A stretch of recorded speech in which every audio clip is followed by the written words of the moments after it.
Hey everyone, you're listening to 4Player Podcast, a weekly live show about video games. We hope you'll stick around for another year of gaming discussion, fantasy critic hijinks, and of course, general shenanigans here at 4Player. Before we start this episode, we want to send a thank you out to everyone who listens and give a quick welcome to any newbies. I'll try to keep this short because this is, and always will be, an ad-free show. We've been at this since 2008, so if you like what we do, please subscribe and leave a review on your preferred podcast service.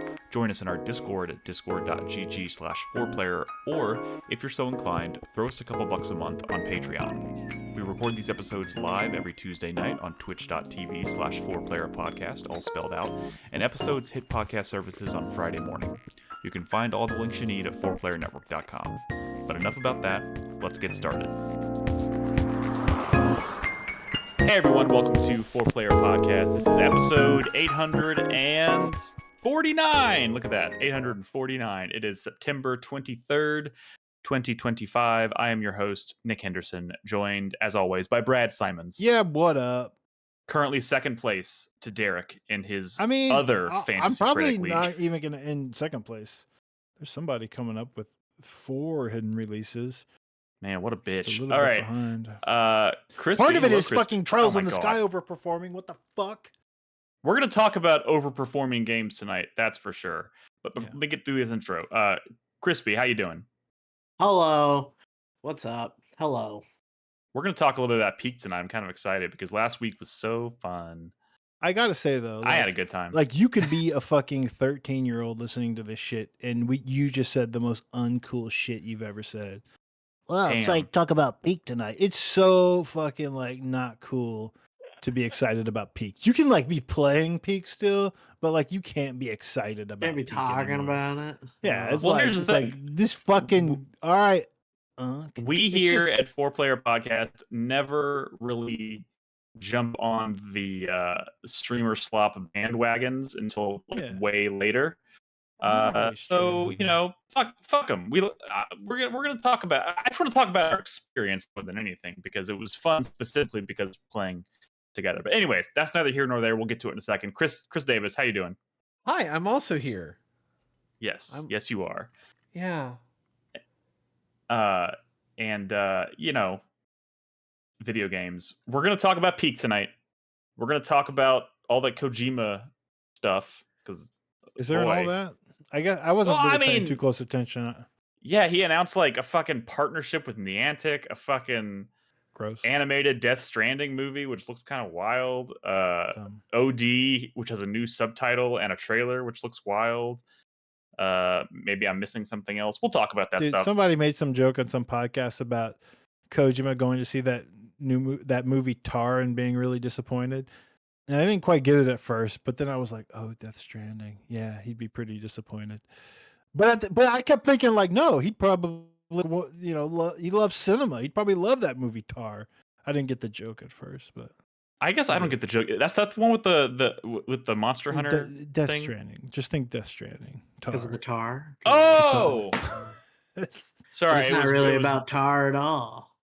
Yeah, although it does end like mogging Monster Hunter. It does. Yes, that's the only thing No, it doesn't. It ends showing that her own personal hell is directing live orchestra performances of Monster Hunter while a bunch of people in Monster Hunter cosplay go, whoa, yeah. And it's like imps with their pitchforks, like fanning the flames of hell. It's impressive. Some of the cosplay is impressive, though. It's kind of... Yeah, completely unrealistic. Yeah. Damn. So, anyways, I also want to spend a little bit of time tonight talking about those surprise Silent Hill F reviews. That's crazy. But of course... And the surprise Trails in the Sky remake reviews, right? Sure. Isn't that's just as exciting? I mean, there are lots of... It's a big week for... Sonic overperformed, Dying Light games. overperformed. Even I mean, I feel like that's kind of... That's... Nope. Why are you saying... You're the one in our own Discord who's like messaging me constantly about Dying Light. Be like, bro, you should play this. You should watch this. And I'm like, I did But that now once, you're yes, after the reviews dropped, because I wanted you to be interested in the like, game, because is I an listened to a review I and I was like, holy shit, this I is like am exactly interested. what Nick wants from Dying Light. But how That's is why I an linked to you. 82 overperforming? I feel like that's Because the pretty. series scored like a 73 for the first one that people loved and a 76 for the one that people hated. And this started as DLC for the one that people hated, and it's the highest scoring Dying Light game. And no one was expecting much from this. So that's why. The first game is really only a 72. Yes. Okay, well, I guess that statement makes sense then. I was just looking at it more of like an 82 is kind of like a. I mean, like, it's not great, it's not bad. No, but it's just kind of it's like, not just that. After Dying Light 2, like the the vibes for this series were in the toilet. Everyone came out of Dying Light 2 being like fucking sad. Ugh, fucking story sucked. Even Rosario Dawson's model wasn't hot enough. I don't know what the fuck they were saying. Why are people so mad at Dying Light 2? no, her character just kind of sucked. Okay, but like, I mean, the whole story just kind of sucked. The fandom was just kind of sad. And I'm like, myself included, but exactly, we've talked about it exactly. But like, so much of that has to overperformed. So much of that has to do with the fact that the last act of that game just felt flat out unfinished. Like, it was just a technical fucking mess. Like, it was. I mean, I'm saying there are other dunking on that with, game. I mean, like, it's not just the ending. Like, people say, I am talking as someone who played. Sucked ass. Dude, I am talking as someone who played that game for probably 80 hours. Like, I know what I'm talking about. Okay, the game has so problems. You do play the story games for 80 is hours. Okay, I also played that game. You didn't play for 80 hours. Nobody played Dying Light 2 for 80 hours. Okay, 60, whatever. I'm fucking spitballing here. I don't know. My point is, I played a lot of that game. I know it has problems. It has a bad story. The thing that I think about in retrospect, looking back on it, because it was, for a long time, it was like my most anticipated game, period. I was so fucking hyped because I loved Dying Light 1 so much. It, to be fair. No, dude, I remember going to E3 like 3 years in a row being like, fuck, I can't, like, going to like the behind closed doors. Look what you're saying. You're saying E3. That was pre-COVID times. But by the time Dying Light came out, they're like, oh well, Chris Avellone, he's a fucking predator, and you know, like a lot of shit happened with that game before release, and it kind of. And I'm not downplaying any of that. I'm just saying, I went into it super fucking excited for it. A lot of shit happened with it behind the scenes, obviously. And it was, mechanically speaking, a really fun game to play. It was just all the stuff they had you doing to progress the story forward was boring as fuck. Which is weird. And then it ended. It ended on a wet fart. It was just really fucking. It's not even just the ending itself. It's the last 4 hours of the game. Like, it feels like blatant false advertising. It's so funny what they were showing. I played all of that game except the last 4 hours of that game. Then you had a better experience. I also skipped every cutscene and just sort of lived in the world. And that's probably why you're not as negative about it. I totally get that. I could never play a video game like that. Period. But you see what I'm saying? Like Dying Light. The beast. Like we were making fun of this game all year long, and like, you know what I'm saying? I mean, like, no one was like actually like. I was kind of excited for it. I don't think like, any of us I was also about it, period. Look, dude. Brad, shut the fuck up. Shut the fuck up for a second. Listen. I was like I had tempered excitement for it because I loved the series, even though the second one was a huge disappointment. But because the second one was such a huge disappointment, I was tempering expectations. This looked like a smaller scope type of game, right? And I was also thinking of like the expansion to Dying Light 1, which also kind of morphed into its own thing. The Following was fantastic. They gave you fucking buggies and shit. But sure, that was still awesome. Dying Light 1. Dying Light. Can I ask? Did you watch those videos I linked to you? No. You're a butthole. You're a butthole. Like, I swear to God, you're gonna watch. Like, don't stop being a loser. I will scroll up, click both those links, watch both those links. You will be so fucking excited. All right, no, I have no doubt, but I'm also trying not to get myself too excited right now because I'm still like balls deep in Silksong, and I cannot let up. I bought Hell Is Us because I was like, yeah, I'll play this on the side. It'll be my side piece while I'm playing Silksong. And I was like, I can't let off the gas on Silksong. If I let off the gas on Silksong, it's over. Like I'm gonna lose all my momentum. The one that's a little sad, but two, it's crazy because we're talking about it being like the highest scoring Dying Light thing, and since you didn't watch those videos, you really have no idea why, dude. No, I've been reading the reviews. I just haven't watched it. Dude, here's what you got to understand. This is a very big difference between you and me, right? You hate videos. I don't watch a lot of video game video content outside of like trailers. I just don't. I don't watch SVU. Yes, 100%. Yes, that's crazy. He admits it. I just for those who missed it because I mentioned it before the recording, I just finished watching every episode of Law & Order SVU in consecutive order. That's 550 episodes. So much sexual assault. If a family member of mine did that, I would like have a talk with them. Yeah, I mean, you're right.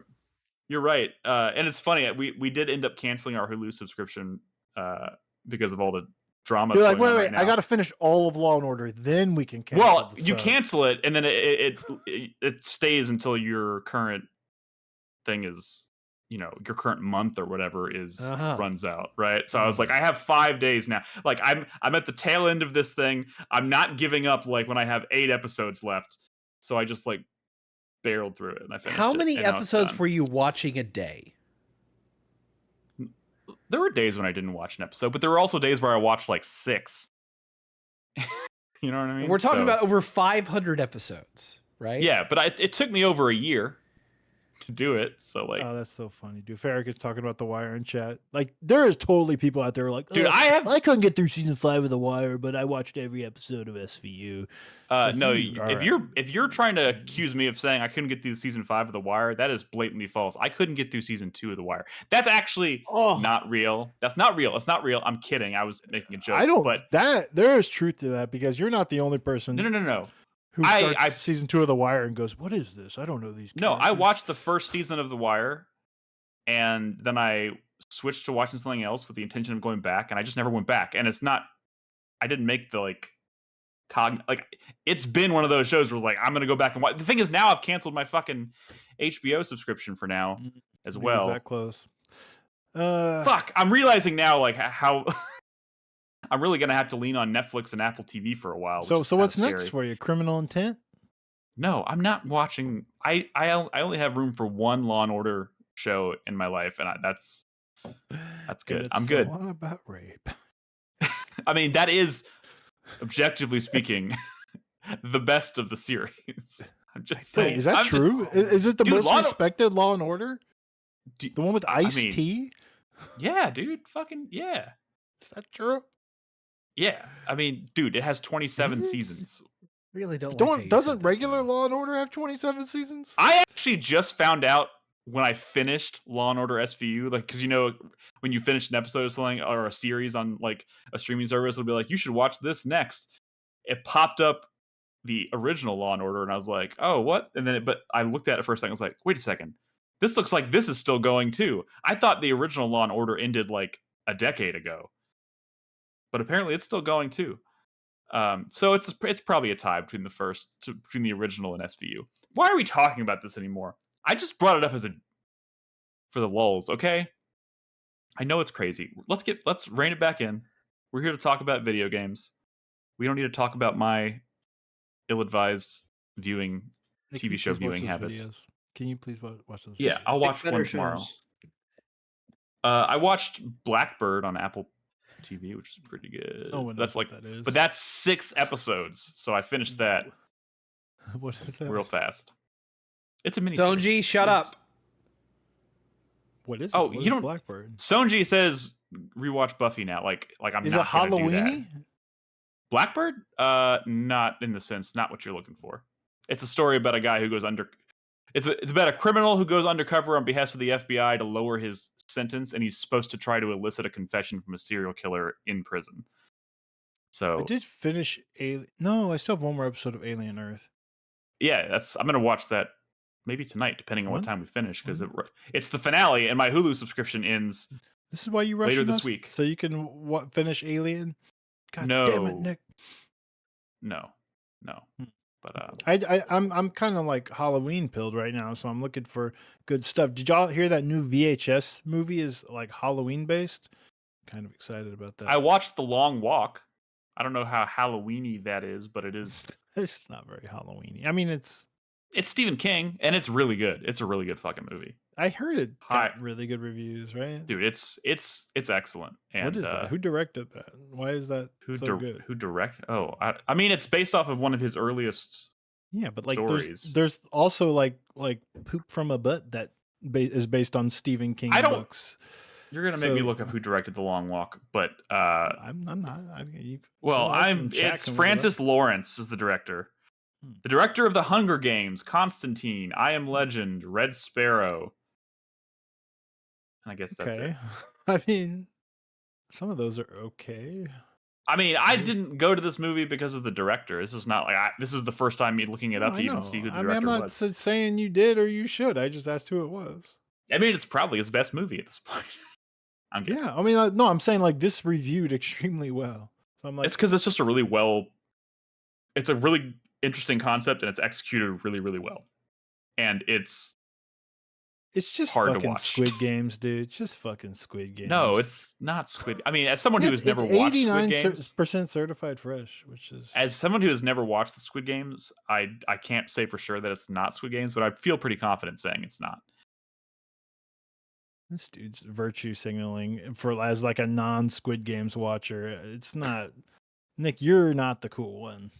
Look, you asked what we watched. I said I watched The Long Walk. It's pretty good. I highly recommend it. It's good. You didn't watch Squid Games? No, Robin has. I don't know what it is. No, I'm just saying. Like I know what. I know a lot of people who have watched it. I know what it is, Nick. We've talked about this. But they're not Japanese. No. Well, it's them subtitles though. I think they have a dub. I think it's more of the concept of Squid Games just doesn't really appeal to me all that much. Bro, the concept is what's so cool about the Squid Games. What are you talking about? It's a matter of opinion. I don't know. It didn't really blow my skirt up. What do you want me to say? The concept is the thing. I mean, that's great. I'm glad you like it. It just doesn't really appeal that much to me. I don't know what to tell you. I don't know what to tell you. Long bitch. Walk Okay. from the creator of The Hunger Games. I mean, like, it's all the same shit, Nick. It's exactly. Do you know what The Long Walk is about? Yes. Okay. It's very Squid Games adjacent. I mean, it's different tone, sure, but you know. So, can I ask you what makes The Long Walk good? Interesting, Nick? I mean, really good performances, really interesting. Okay, I mean, shut the no. fuck up. I mean, what made you want to go spoil? Everyone knows the concept. It's a high intense concept thing, like Battle Royale or Squid Game or The Hunger Games. It's not literally like those, you know, but it is like dude, fucking here is what's happening, and if they don't, it's like Speed on Feet. Speed on Feet. But I'm saying, wait, okay, that's funny. That's actually the pitch is a really like fucking intense premise. That's actually really funny. Yes, it's an intense premise. I don't know. And the pitch is intriguing, and that is Squid Games. That's all I'm saying. Okay, I'm just saying. I don't know what you want me to tell you, I'm saying watch Brad. Squid Games, okay? Sure. I'll watch Squid Games just first for the you. Trailers. After Smallville rewatch. Speed on Feet is probably the funniest thing I've heard in a long time, and because it is incredibly accurate. It is Speed on Feet. The funniest thing. I don't know what this is. That is adjacent. Do you know what Speed to that is? joke, Chris Davis. The funniest thing that is adjacent Keanu to Reeves that film, joke. yes. Is that okay? You don't need to explain it. Everyone got it. Literally everyone got it. Please don't explain it to us. Chris Davis looks really confused. When people I am said really confused. Stop it, Chris Davis. When people said that Rematch is like Rocket League on feet, that was the best joke. This was just kind of good. All right, what's next? We missed trailers for this conversation. So. Speed on Foot. Shut the fuck up. Shut the fuck up. Feet you guys just funny. wasted 20 minutes of my life. What the fuck was that? That is true. I don't that know is either. True. That was not my intention. Well, you could just to do explain the premise of The Long Walk, just like all synopsises of the movie say. It's a death game. It's a death game, but it's 50 people are They it's walk. like the lottery. They get picked. They have to walk until the last person is left standing. If you're walking slower than 3 miles per hour, you get shot. High stakes rules. Oh, okay. Don't they have And you stripes? just- Oh, I remember there's- that trailer. Okay, yeah. they just walk until everyone They but one walk, person is walk, dead. walk. And it's fucked up. It's really well executed. Isn't it a Stephen King story? It is yes. It is a Stephen You King went off story. on us about your little Spider-Man thing. We definitely talked about it being Stephen King a couple of times in this. In fact, if I remember correctly, it's one of. I was watching Bullet Ball, Brad. I'm sorry. Oh, Also, were you? yes, and that is the most heartbreaking piece of video I've ever seen. Oh my god! That's what happens For the when you record. don't have anybody in your life to tell you your ideas are dumb. Yes. Mm. This sounds like cringe television I shouldn't watch, right? This is. Oh, It's not even cringe. Yeah, It's just sad. Heartbreaking. It's just sad. I feel like the line between cringe and just sad is actually pretty thin. Anyways, we can move on. Where do y'all want to? Before we get to like actual video game impressions and stuff, let's get through the like newsworthy stuff. So why don't we start with the overperforming shit? Right? It's kind of a topic of conversation. You And just want also to talk about Silent Hill. You're like, oh, my series is good. It's good again. We get it. I'm excited. It's coming from GameFly. We're all gonna play it. Halloween is here. Fine. God, it's October. Yeah. no, it's not yet. It's Go ahead, It's Ned. Go September ahead, go ahead. 23rd. Were you not Almost listening when I introduced October. the show? It's a week Um, away. And Yeah, look, it is. Brad is setting this up as like a let's talk about these games that are overperforming. What we're really saying is these games that we didn't think were going to do well are reviewing incredibly well. Trails in the Sky being one of them. 92 open critic. 92 on Which is Open crazy. Critic, Like, which is a you huge win. understand, like ugly niche, like Japanese RPGs, they're not allowed to be that high. You know, it's like It's a I knew rule. this one. It's a I law. I knew that the narrative was gonna give this one bonus points for sure. Like I'm not stupid, and I knew that it was a remake of the best starting point ever, right? But these scores they're sus. They're certainly sus. I'm sure the game is great. I still think Estelle's voice actor in English is awful, which is she's the main character, and you hate to see it. But I mean, whatever. I'm excited to play it when I have time. But Speaking of this being a remake like of the best starting those are point scores ever, that usually only are allowed for pretty games, is what I'm trying to say.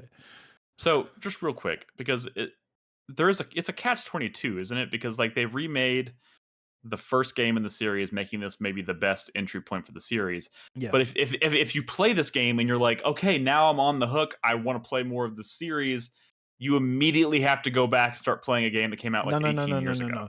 No. They're like RGG studio. They fucking release games, and they're just gonna remake this. You know, The whole SC. series? They're just gonna keep remaking games alongside of releasing new ones, just like They're one of RGG those. Studio. Yeah. Was So, it like, Trails in the Sky Chapter 3 or Cold Steel Chapter 3 that was like 150 hours of content? that's such a random question, bro. I mean, all I remember of a lot of the discourse I remember about this So franchise is Cold about Steel- people bitching about 3. The Cold Steel games were long in the tooth. Probably not like the most loved game. Like there are, everyone talks about like their favorite, whether it's, you know, Azure or Sky or even Sky SC or, you know, I mean, there's so much to talk about this series, but none of it is. It's weird that you asked that question, like, you know, a little bit about it, but not Yeah. really much beyond that. No, I mean, I've you're definitely contemplated thinking of playing these a before. Cold Steel game. Okay. But yeah, I'm, you know, whatever. Like they're still making new ones in this series. They're still coming out. This is not even the first Trails game to come out this year. Like, because the latest, That's crazy. It's not even the latest entry, but like the second latest entry in the most current Trails story arc came out earlier this year. Trails from Daybreak 2? Two came out earlier this year. Like they're gonna keep coming, and it's crazy. This is just a remake of the first game in like the most modern engine that they have for the current series, or the current story arc. But again, they're all interconnected. They're all related. They all spoil each other. So start here. This is your Yakuza 0 if you like JRPGs, and it truly is a very loved, deeply loved, and respected series. If you pick up this game and are not a graphics hoe, I'm sure you will fall in love with it. Like so, I didn't even think it looked that. I didn't even think it looked particularly ugly. You're making it sound way worse than it actually is. No. I mean, it's a fine looking game for most people, I guess. I mean, that's probably not true, but it does look dated, and I do see the looks in y'all's faces of what is this? You're projecting, or you're like no. You know I'm not. I know I'm not just projecting because I've podcasted with you for almost 20 fucking years, Nick, and I've talked about a lot of Falcom games. Don't gaslight me, motherfucker. Okay? I mean, but I don't think I've ever sat there and been like, I'm not playing the series because I think it's ugly. You just very silently don't say anything and hope I move on from but the topic. But that doesn't mean it has to do with the way it looks, you motherfucker. You've talked about some of these games, whether an East game or whatever, about being a little uggo. At least joked. Just joke with me, Nick. I agree, Brad. Uggo indeed. Thank you. What else we got? Silent Hill. Well, Silent Hill F. Silent Hill F it could have been an F. It was. Look, I mean, let's be real. So no. Can I set this one up because I have been talking about this game all week? Silent Hill. The Fantasy Critic Discord. The Fantasy Critic Discord. Okay. Go ahead. This game had a lot of red flags, right? This project had a lot of red flags. This is modern day Konami, who are like, by the way, rebooting the entire Silent Hill IP with all of these projects. The first two were bona fide tragedies, right? Ascension. Which when they started, we're like, well, this isn't surprising because Konami is like, a Lovecraftian nightmare. But then the remake of Silent Hill 2 comes out and people like it. People love it even. Which is a surprise because Bloober made it. And Bloober was not like a bad studio, but definitely a studio that people didn't want to have it's not the studio you necessarily... you don't hand the most beloved horror game of all time to that studio and hope for the best, Exactly. Like, but the Layers of Fear people and the makers of that Blair Witch game, it's like, fuck you. How dare you? I love that Blair Witch game. Go fuck yourself. But I know what I agree with you. I know what you're saying. It was great. You can say like, Nick. I love that game. I had a really great time with that game. So there's all that, right? But then there's also the fact that this is Neobards Entertainment, Hong Kong-based studio that mostly a support studio, but then they occasionally do their own thing, like when they made 2 bad Resident Evil multiplayer games, which, by the way, Reverse and Resistance, they recently did like this, what was it, like the 100 lowest, like, user scored games of all time, and both of those Resident Evil multiplayer games were on that list, which is funny because so what that tells me is that maybe the studio maybe it's not this is a bad studio, it's that maybe this isn't a great studio to put in to like have do multiplayer games. Like maybe that's just not their certainly not right their strength. Certainly not. But like it is funny because they were Resident Evil games, right? And now they're like, well, we'll do our own original Silent Hill game, and we're working with Konami. I mean, it just seemed like a train wreck waiting to happen. It is worth mentioning that when they did that initial reveal of the relaunch or the reboot of the Silent Hill franchise, this project was announced as kind of like the close. Or no, I guess it wasn't the closing announcement because they closed with Silent Hill 2, obviously. But like outside of the Silent Hill 2 remake, this was kind of like the standout project in terms of like it looks like a completely original game, completely subverted expectation by being like it takes place in Japan in a different time period, like, and people going, how the fuck does this connect to Silent Hill? That doesn't make any sense, and like people scratching their heads. But at the same time, like it looked like, artistically speaking, like it looked really ambitious and beautiful. But it also looked kind of like wait, we're talking about F, right? F, yeah. Like When they announced it, there's it looked some like neat it almost. art, but like they started showing like in-game assets and gameplay and stuff, and Well, that came it much looked, later. yeah, That yeah, came yeah, much yeah. later. There was a Yeah, long period of but time it where was we did just not like a see the team at stylish all. nothing. It was a promise that they're gonna be more original Silent Hill, and honestly, I was always a little like sus of this Well, thing, right? well, here's the thing. Everybody was. First of all, for all the reasons you've already mentioned, they did this thing, and everybody was kind of like, there is something sus about almost every project that they announced. Maybe, honestly, the most like the least controversial game they announced in that whole thing is the one we haven't seen yet, which is Townfall, because we know almost nothing about it other than it's supposed to be kind of like a Was that not at the Annapurna thing today? I don't know, it wasn't. Oh, that's unfortunate.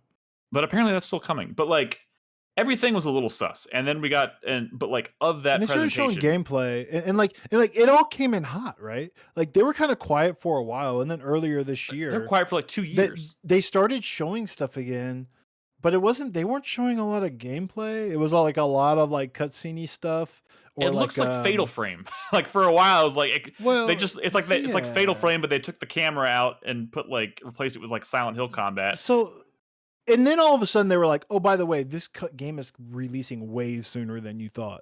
Because I thought, well, like, oh, this game's probably gonna be like, they're gonna probably be trickling out info for the next year before this finally releases. But then they said, no, it's actually gonna come at the end of the summer or whatever, and everyone was like, what?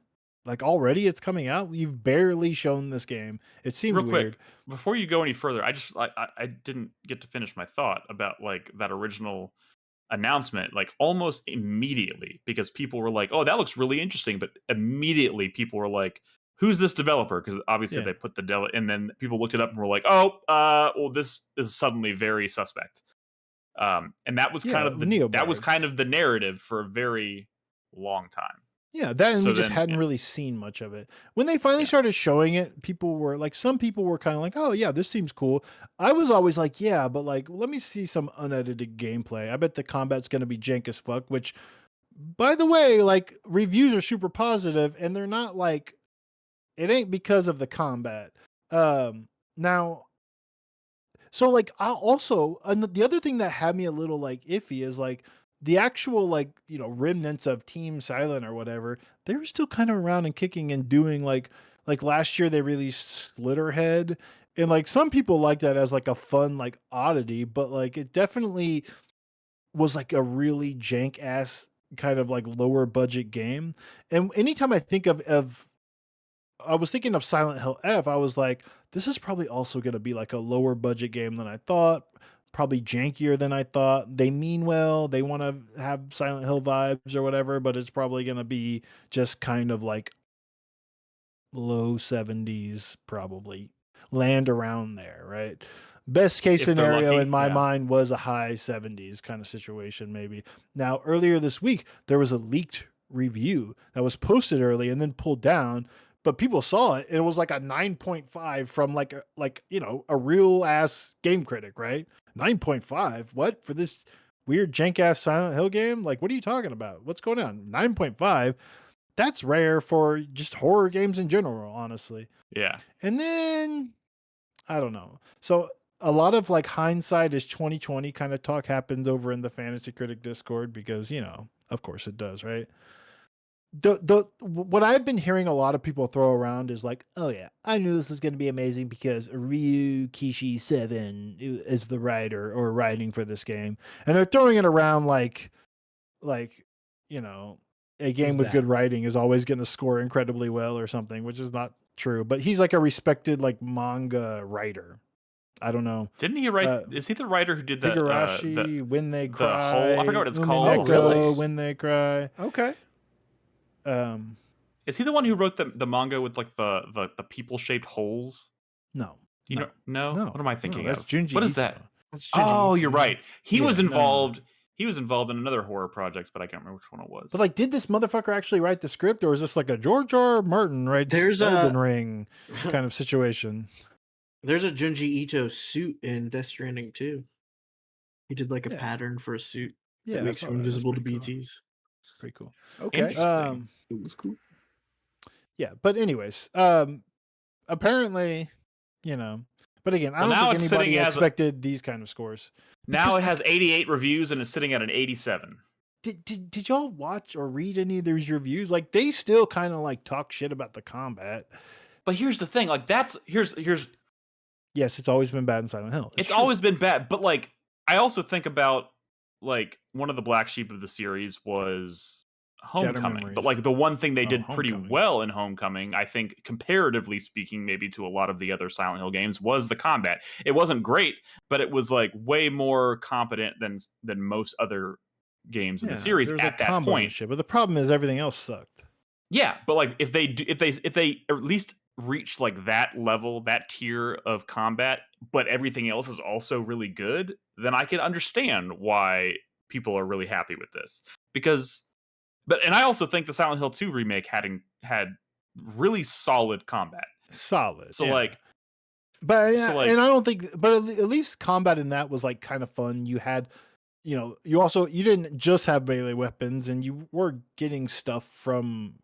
Did you get stuff directly from enemies? Right, like they'd have like a bullet or some shit, right? I think there was like a random, like a low chance they might drop it. But in this game, like I watched a review that said, well, you should just run away because there's literally no reason to engage unless you absolutely have to. Which to me, people were like, "Oh, early Resident Evil was like that." Yeah, but early Resident Evil was still like you were like getting more powerful. Like you were saving up your arsenal by avoiding combat. Like you felt like you were getting more powerful by slipping past enemies, and like it was tricky. And you had like a knife if you absolutely wanted to like engage. This has like breakable melee weapons, and you get nothing from combat. The difference being Resident Evil to some degree has always been a little bit of the power fantasy stuff, right? Silent Hill has never really been about that. In fact, it's quite the opposite. So like the only benefit you receive from taking enemies down in a game like this, I assume, based on what I've read, is that you potentially can kill enemies and make it easier to explore without constantly having to dodge enemies. But I see your point. I mean, like people argue that like you can't have for like the atmosphere of a survival horror game to be good or whatever, or oppressive or whatever, you have to like run away from combat, or you have to be really weak. And I don't know. Like Fatal Frame was a really scary game where it had like a combat system. You were like upgrading like skills and shit, and it doesn't have to be like this. Now, whatever, it doesn't matter because all the other shit is incredible. Like I don't like. Have you seen that like? The story structure of this game is like really ambitious. There have been, and I'm not going to say a word more, but there have been comparisons to like Nier. And critics are saying, do not just play this game through one time. Sweet. Yeah. Ooh. So, and that's all I'm going to say. That's all I'm going to say. We're going to talk about that game, obviously, because it's exciting. Some of us are going to be playing it. Is it you going to stream this shit, Nick, or is it? Or I mean, I certainly will if you don't. I probably will. I'm going to play it on PS5, but I mean, yeah, I'll stream it. So look for that on the stream in the coming week, and we'll talk about it next week once we've had a chance to play it ourselves. So we can move on from that. The point is, nobody was expecting this to be good, and here we are. Or no one was expecting it to be great, at least. Yeah. Like I think Silent Hill 2 remake for a minute there, I was convinced like, okay, this was like a freak accident that we got. Exactly. It also had the blueprint of one of the greatest horror games ever. Yeah. So yeah. Who would have thought that just an original Silent Hill game from a shitty developer? And that's now probably the second highest rated game in the franchise. It's so weird though, right? It's so weird. It is. In fact, maybe I say second highest, but like it is. Because during trailer talk, I looked it up when you made that comment about their scores, comparative scores. It is as of right now level with the Silent Hill 2 remake in terms of reception, which is right behind like Silent Hill 2. Yeah, and that's with 90 reviews. So that's a lot of reviews, especially for a Silent Hill game. So like it's crazy. It's crazy. It's hanging. Yeah. So. Color me surprised. I've been excited. It's been in my GameFly queue. I've been hoping that this one was low key good enough for Halloween times, and it looks Happy like Halloween, bitches. Yeah. Happy Halloween. All right. So I also wanted to talk about the Kojima stuff, and we can. Speaking of Halloween, I suppose we could start by talking about because Kojima did this Knock? but Kojima did this presentation, right? Did this come out?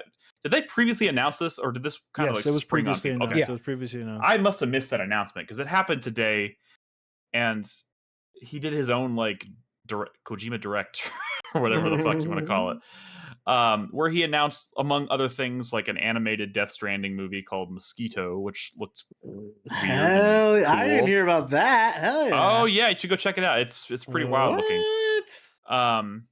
Dude, Death Stranding's so cool. And he announced a partnership with Niantic to do some kind of what do you call it? Help me out. What's the AR game? Augmented reality. Right? Augmented AR? reality. Yeah. Thank you. AR. Yeah, he announced an AR project in partnership with Niantic, which that came out of left field, but I get it. He's obviously a very ambitious developer. He's making all these crazy partnerships following the success of Death Stranding and Kojima Productions. But maybe the highlight of this presentation was he showed off the first 3-minute teaser trailer for OD, which is now called OD Knock, I guess. Or that just could be OD's the name and Knock is the name of the teaser trailer. Yeah, I mean, sure. Well, I don't really. Is that true? They weren't.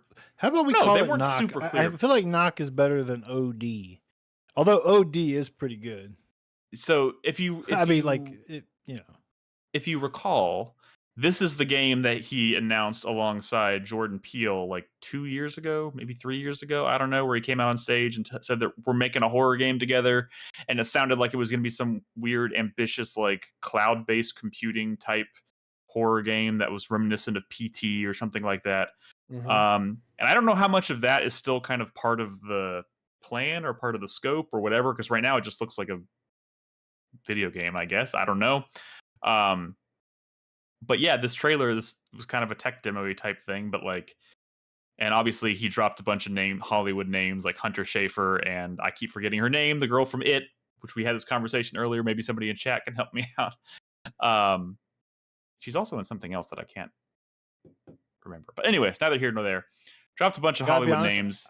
Yeah, I feel like the Hollywood, who gives a shit? I know. Right? This is a first-person horror game like PT. Right.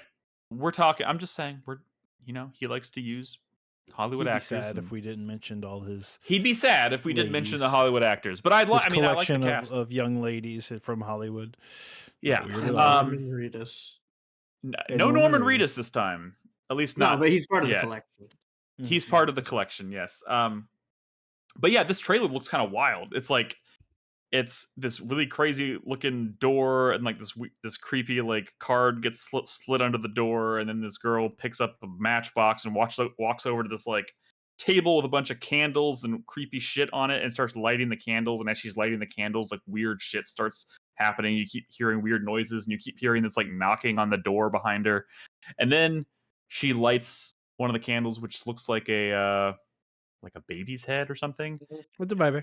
And you hear the door burst open behind her, and then it switches to kind of looking at her face, and you can see this figure walking through the door up behind her. It wasn't a burst. There was a couple of knocks, and then it creepily the door opens. Opening. Yeah. And you see it. You're only looking at her face, and you can kind of see the blur in the background, but it's But she's frozen in fear as this thing is creeping also, up behind her. I don't know if you mentioned, but hyper realistic graphics. They are channeling PT here. This is 100%. 100%. This looks like, hey, well, we can't do PT or Silent Hills anymore, but we're gonna do something like it. And they had all this weird cryptic text on the screen before, and if you read it, it's it has redacted stuff on it, but it makes it some of the language there reminded me of PT. It's something about a house and a ritual and stuff. So it sounds like the game is gonna largely take place inside this big house, and there's rain outside, there's rain on the windows, very much reminiscent of PT. But yeah, man, it's cool. This is one of those projects where I was how close could this actually be? Death Stranding 2 just came out. he hasn't said a word about it in forever, and now we have a trailer for it. I mean, it's probably 2 years out at this point. Yeah, but it's cool. Like it sounds like this is maybe switching to become like the main focus for a little bit for the studio, and that's exciting. It's an Xbox Studios game, so they could still cancel it. But like it's Kojima Productions, right? So like even if Microsoft was like, nah, fuck it, and they canceled it, like I would imagine Kojima was like, just in case, I'll sign this contract, but it's mine. I would hope that's part of the deal. So if they axe it, he gets to keep it and then like shop it around for some other publisher or something. Not that that's going to happen, or there's any indication that might happen. It's just Microsoft, and they can't be fucking trusted. Yeah, they can't be trusted. They've been canceling all kinds of projects lately. So, and famously, PT was the precursor to Silent Hills, and Silent Hills was canceled, which is like still maybe the peak of my gaming sadness that I've ever personally experienced. So, I don't want to see a repeat of that. But it looks cool. It looks very cool. Cool. All right. Yeah. I mean, cool. Yeah. Anything else you want to say about that? About We'll say more Kojima? when it's here, I guess. I don't know. Yeah. Or when we see more. You think there's going to be like a demo? I feel like if you're trying to get people talking, you do a demo like PT. Put a little teaser Yeah, I mean, trailer. it's considering how well it worked for PT. I mean, yeah, I wouldn't be surprised at all. I mean, if they maybe go that route. sometime next year. Probably. I think it's probably still Maybe a next little early Halloween on. we're playing a demo for OD.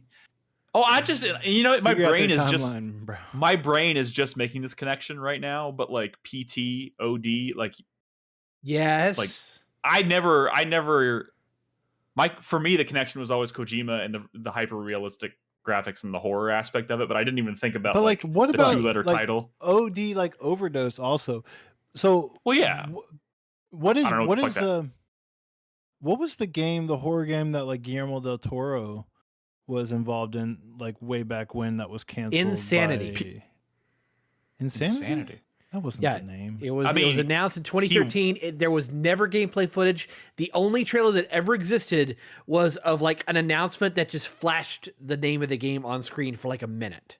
That was it. So he's 2 for 2 as far as horror games being canceled. That's great.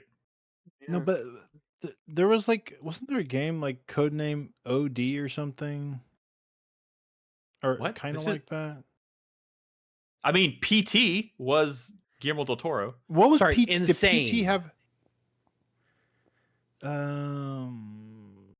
But what did PT have a working title before PT?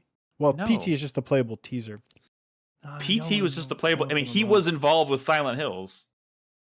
Yeah, I know. But like before that, whatever. Somebody in chat says Unsane. I don't know if that's it was Insane. No, Insane is Insane. Unsane is the filmed on a phone. Found footage. Insane, by the way, the developer was actually Volition before it was canceled. What? Yep. To be published by THQ. Wild. Kinda tragic, I guess. Maybe, possibly. I don't know. Fuck you, dude. Fuck you. Fuck Me? you. Yes. We Why? like Volition. We're sad No, Volition's gone. No. Whoa, no. You misunderstood. Oh, maybe. I was talking. I like Volition. I like Guillermo del Toro. I like horror games. Volition has never made a horror game before, so that's why I was kind of like, it's kind of tragic in the sense that like I don't know how good of a horror developer they would have been, but I like Volition a lot. What are you talking about? Steven Soderbergh's Unsane. That's crazy. What? Really? Yeah, that was a Steven Soderbergh movie. Oh my god. Filmed on a phone, I think. Something. All right. Let's see real quick. Okay. Can we get some footage of Bullet Ball up on the screen? No. Some Bullet Ball footage. We could do that during the break. So why don't, since this is going to be a short conversation, why don't we close out the first segment with, I just want to talk about our experience last week with Peak. Just for a few minutes, because it was fun. I know it's like, it's yesterday's news. We're we're not big popular streamers playing the new literally. hotness every 5 seconds. I went to like my parents' house and my niece was there playing Peak on her laptop, which makes us yes. I don't know what that says about us. Alone, like a loser. Well, no, her girlfriend was there, and they were both playing it. But but they were all like, this is what we do. We play Peak, and I'm like, yeah, I heard about that. And meanwhile, I didn't know Peak was a game until Crispy suggested that we play it in Discord. So that's that. We all that just kind of. That's right. I mean, I'm just only speaking for myself. It's just from the developer of another Crab's Treasure. Believe it or not, weird. Yeah. Is that what the game's called? The Crab Souls like? Yeah, that's what it was. Yeah. I'll defer to y'all for that bit of information. We watched plenty of trailers for another Crab's Treasure. Sure. I just wanted to mention it because we in lieu of doing the podcast last week, we all hung out together and played it, and we had a lot of fun. In fact, this is one of those games that like I think this is a dead ringer for just like fun streaming night when we don't want to do a podcast or we don't have enough to do on a podcast night, because this was a hell of a lot of fun and it was really fucking funny. But like the good news is like these video games are cheap, and like what other people do is they'll just play like the current flavor of the month instead of going back to Peak over and over. So we should probably just there were other Peaks that came out this year that are more horror related. I almost suggested that we play one of those instead because it's kind of Halloween season, but maybe in October we will. Like one of like the fucking like the Lethal Company clones. Like you see them all the time. Or horror related. Like, I'm guessing they all have stupid names. Jeff Keighley talks about them. So is this genre of video game? This genre of video game is basically identified as multiplayer slop with friend slop is what we call it. Multiplayer friend slop with proximity voice chat. Yeah, proximity voice. That is the genre. Yeah. I feel like friend slop implies proximity voice chat. Yes, it implies like that the genre has to have like Repo was one of those. Yeah, it has to have because that's what makes I want to go back to good Phasmophobia. clippable moments. That's what made those games like Lethal Company blew up because of proximity chat, like that's everything. That's like the clip with the ladder bonking that dude on the head. Beautiful. Just fucking amazing. We've got our that's one of y'all's clips. or when Nolan got struck by lightning.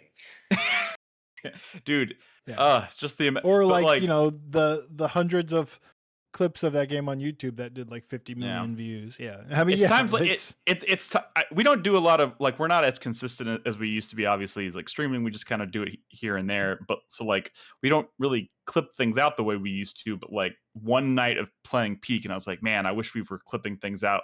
I wish I didn't have to constantly be like, guys, clip that out, because there were so many great moments.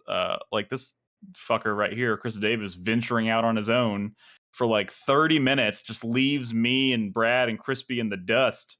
Well, if y'all would hurry the fuck up, we had places to be, and we had a fog that was creeping up on our asses. He was bad. We were just having a good time, being friends, hanging out. You were about together. to die, and you did. And then about honestly, for a minute there, I was like, is he dead? Like, we don't hear him on the mic anymore. Like he's just gone as far as but like it says he's in the game. And then like 30 minutes later, he comes like barreling down the mountain.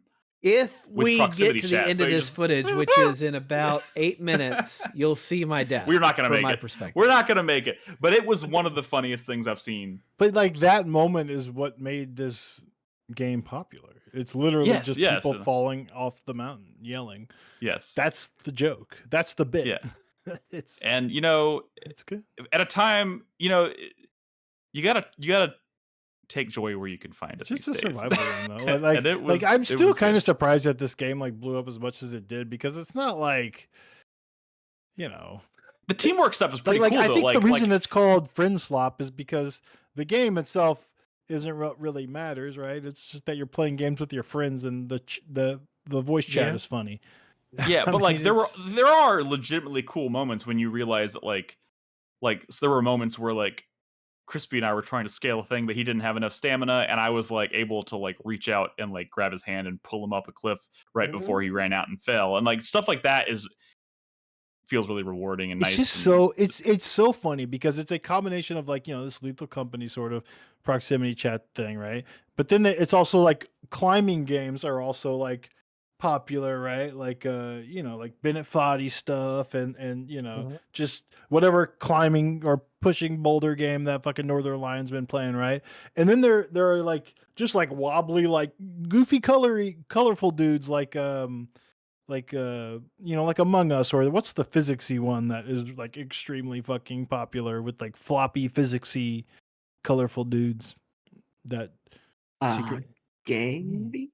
Gang Beasts, and there was another one. No, okay. Party the Animals? other one is the one that sold 100,000 million times more than Gang Beasts ever did. It's just like Party Animals or something else. No. Party Animals is just a clone. What's the fucking one called? It's like always like top selling on any like storefront. We just literally never played it, so y'all aren't saying the name of it, but I'm sure. Chris Davis, if you want to fast forward this footage to the part where you fall, you're welcome to. Not Fall Guys, not fucking Fall Guys. Not Fall Guys. Like weirdly, one of the most popular games in the world is this game I'm talking about. Human Fall Flat, for fuck's sake, is the name of it. Yes. Human Fall Flat is like weirdly enormous, and it's just like physicsy, floppy, colorful dudes. Gumbies. Gumbies, whatever. Human Fall Flat. Weird. This is what young people play, by the way. In case you're This is what young people play. This is what young people can afford. Yeah. Gang Beasts. Like they really ate Gang Beast lunch. It's kind of sad. We have Peak in our library here. I wouldn't be surprised if you see this on our stream again, because it was just a fun time. So let's play one of the spookier ones. Yeah, I mean, October is right around the corner. Between Brad and I streaming Silent Hill F, and us maybe finding some spookier multiplayer experiences, or like another like really great horror game you could play this season is what? No, tell me. His fall. No. He says he's about to fall in the footage is what he's talking about. Oh, fuck you, motherfucker! No, Nick. There it is. Look at me. I'm looking. One of the best, most highest rated horror games to just release, like actual horror games, is Dying Light: The Beast. Oh yeah, no, I mean, watch those videos. No, here's the thing. I am going to play that. 100% going to play that. I want you to be excited to play it. So watch those. And I will play it in October. I am excited to play it, and I will watch the video too. But like, just know I'm excited to play it regardless of watching that video. Yeah, I know. But like before the reviews dropped, you were only like kind of excited or kind of curious. Well, I was. But like, you should see why the reviews are good, because it's not like an accident that it scored way better than Dying Light 2. I'm just saying, like, I will play it in October. I was kind of hoping it would not review as well, because like there is just so much. There's just so much. There's just so much. Like between Silksong and Ghost of Yotei, and I ended up picking up. I picked up Hell Is Us, and I really want to play that. But like I just can't put down Silksong right now. I have to like keep going so I don't lose momentum. But anyways, let's take a break. Just can I give you the one sentence? Like, let's say you do the most Nick thing in the world and literally never watch those videos. That's fine. Okay. To sum it up, one of those says, like, by the way, this is actually like really great story and character moments, like side quests that are like really compelling. Also, this is a fucking horror game, and like by far the best night stuff they've ever done in the series. Which is great, because Dying Light, like the reason I loved Dying Light 1, in fact, that was my second favorite game of the year it came out. It was because of how just unforgettable and terrifying the night stuff was. So like, I did feel like they kind of dropped the ball on that a little bit in Dying Light 2. So if this is the best, then absolutely.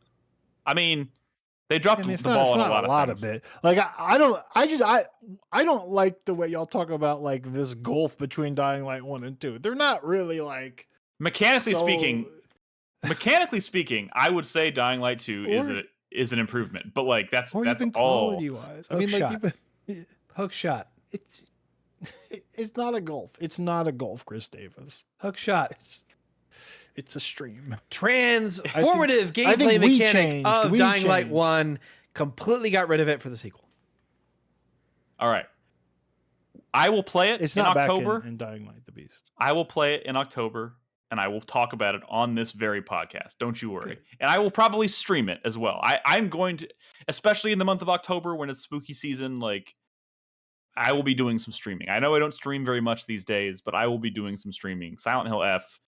You don't multiplayer have stuff. to ruin your Silent Hill experience with the stream. I mean, here's the thing. Stream it, please.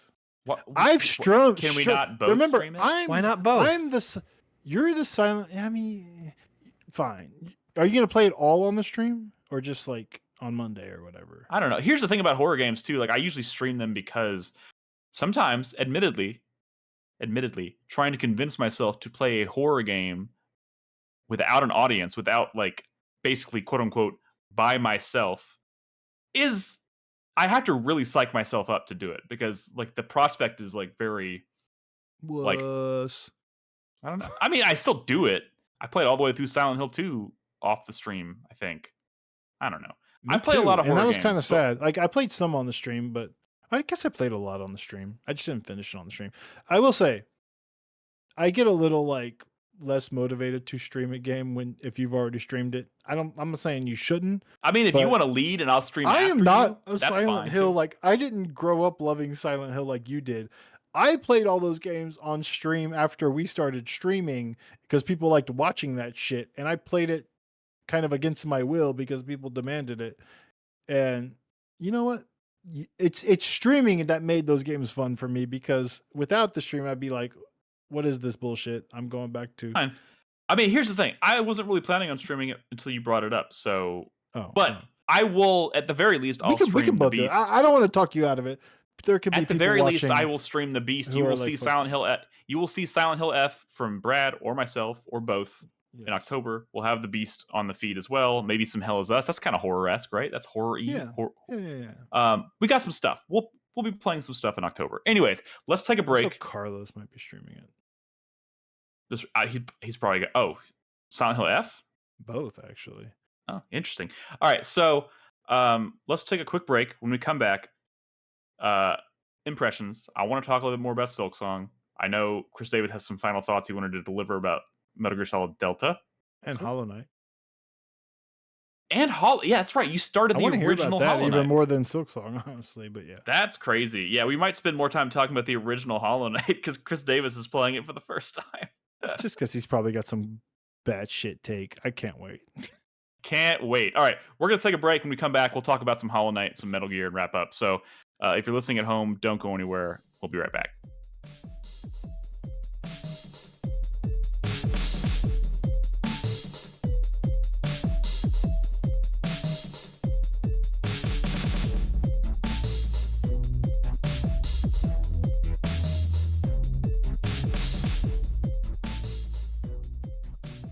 Welcome back, everybody.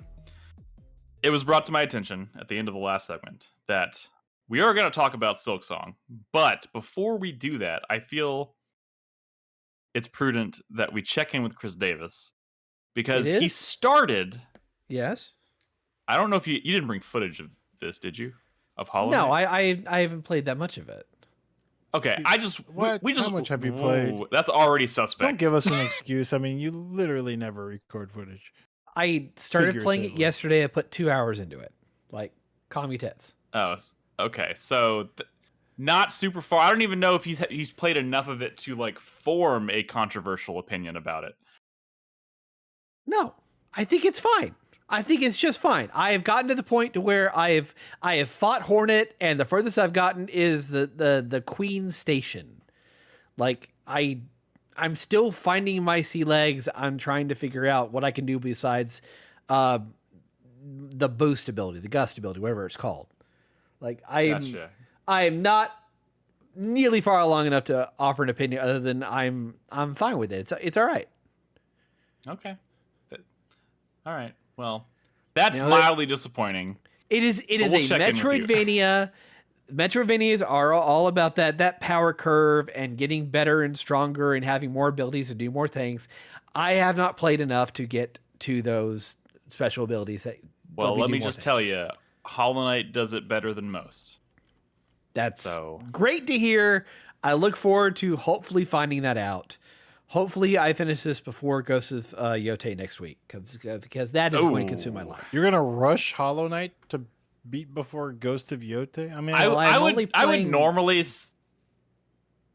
say that that's not really going to be feasible considering how close we are to Ghost of Yote, but you do surprise me sometimes with how quickly you blow Dude. through games. I focus on one game at a time typically. So But like I'm focusing on Silksong almost exclusively right now. Well, not almost exclusively. And I've put 50 hours into it and I don't think I'm close. yeah, but you have not made that your sole media thing. Like No, it is. Oh, media. Oh, now we're saying media. You're lumping Yeah. media, soul if we're talking media. about consumption of time, okay? Like you just deep Had throated to go a bunch pull of SVU. Okay, that's a interesting choice of words. for Pretty that show, accurate so if we're let's- being honest here. I mean, I spent a year on it. So like, come on. Yeah. 500 Give me episodes. 550 episodes. 550 episodes. Like Get it right. still, that's a lot. It's a lot, buddy. And That- and what else did you have on your plate that you could have been doing other than that? Mostly just Silksong. Yeah. Oh, For now? Well, if you go back like a year, it's all the video games that I wish I had time to play but didn't. Yeah. Could probably contributed to Probably that. But better hey, decisions you could have made, like I don't know, Baldur's Gate 3. I mean, I'm with that's- Chris that Davis on stings. this one. That does sting. That does sting I a mean, little bit. just put Silksong on the shelf like all the other games you love. Hey, Mark Griffin wrote another book, Heart Attack at Red Rock Canyon, where life and death are equal partners. It's What another. the The cover is a picture of him at Red Rock Canyon. Wow. So are both of his books, the cover is a picture of him in front of Yes. a canyon? Yes. I mean, look, it's a beautiful view. What do you want from him? Okay, that's random. Anyways, Wait, he's got Davis. a third book in the Oh. works. It's the third book in his Endless Dreams series. This guy's ambitious. He has got a whole series. Always You, dreams Diary are of a endless. Black Man's Love. It's about as all right, I'm gonna need you to read these and get back to us. Okay. Brad. Speechless. We have nothing You're- to say. Speechless. You have a book report Read them. due now. Read them, get back to us, and I want you to leave a review. And for For them. every book you do, we will, using 4Player funds from the Patreon, we will Ooh. buy you a one-topping personal pan pizza. Ooh, Yeah, better yet. book We it's don't really. This is not really a podcast where we like bring guests on, but like maybe we could get this guy on the podcast. back. Dude, he's probably dead. What the fuck? Oh I mean, he's old. You saw him in that video. His hair. Wait, how long ago was that video? Like Pretty old. at least 10 years. At least 10 years. Man, you're Minimum. making life sound really short. I know it is, but still. All right. Anyways, Chris Davis, that was a huge tangent. Neither here nor there. Before we talk about Silksong, I know you wanted to last week, but we didn't obviously do a podcast last week. So you had some final thoughts you wanted to deliver on Metal Gear Solid Delta Snake Eater. Go. Yeah, so I have finished this game. After 45 hours, I have platinumed it. Damn. It's really fucking good. Finding all of the little secrets they've thrown in this time around. That my original complaint when I first talked about this several weeks ago was that it didn't feel like Virtuous really had the opportunity to like express themselves with this remake. There wasn't a whole lot of things that was significantly different. It's very faithful. Yeah, it's very faithful. I mean, the controls themselves and the new and the camera system are transformative experiences to this. But like other than that, it's just very faithful to the original formula. They didn't get to delve in there and introduce like real creative additions. But that was only after like a singular playthrough. And when I started going back and trying out new things and seeing all these things that I never experienced in Snake Eater or Subsistence, or the HD versions when they came out. Like, to be fair, I've probably beaten this game at this point like at least 12, 13 times. Like it is a Snake Eater in general, right? You're not saying Delta. No, yeah, Snake Eater in general. If you count like go back to the 2005 original, right. So I've but played those things that you didn't experience before, those things existed. You just hadn't experienced them yet, or they new to this game. A mix of both. For example, the original, I always knew about Guy Savage, but I never knew how to trigger it. I didn't know that you had to save during the jail sequence, and then reload that save in order to unlock Guy Savage the Dream.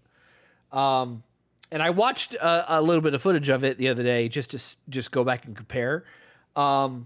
And that looked like okay for like PS2 area, like it controlled like shit. No, that it was kinda, not like good. It was just no, weird. It was not good, but it was something different from what you expected from Kojima Productions. I didn't even boot it up. It was available from the main menu after you beat this game. Yes, and I still didn't do it. You absolutely 100% should. Am I correct that this is actually developed by Platinum? That sequence is developed by Platinum? Yes. Okay. It feels like a Platinum prototype, and it's actually kind of fucking cool. It is completely different from the original Guy Savage. This is like a whole... They might as well just thrown that out and just said, hey, we'll just make our own thing. Just throw it in there for this remake. I mean, that's probably what they did. And it's right? and it's fucking cool. It's like, so if you play the base Delta experience of it, like just loading it up from a natural progression menu. of the game, it's like 7 minutes long. It's meant to be like a truncated small experience. If you beat the game and play it, then they open it up and let you play for like 15, 20 minutes, as long as you can kind of survive. And once you get like the gameplay loop of attacking the enemy waves and then dodging to trigger your special ability to do even more damage, and then you have your super ability, which just goes around and just destroys everything on the fucking map for a set amount of time. Like, it feels fucking good. You really, really should check it out. Like, it's night and day different from the original. But you got to get the Xbox version so you can play the Bomberman mode.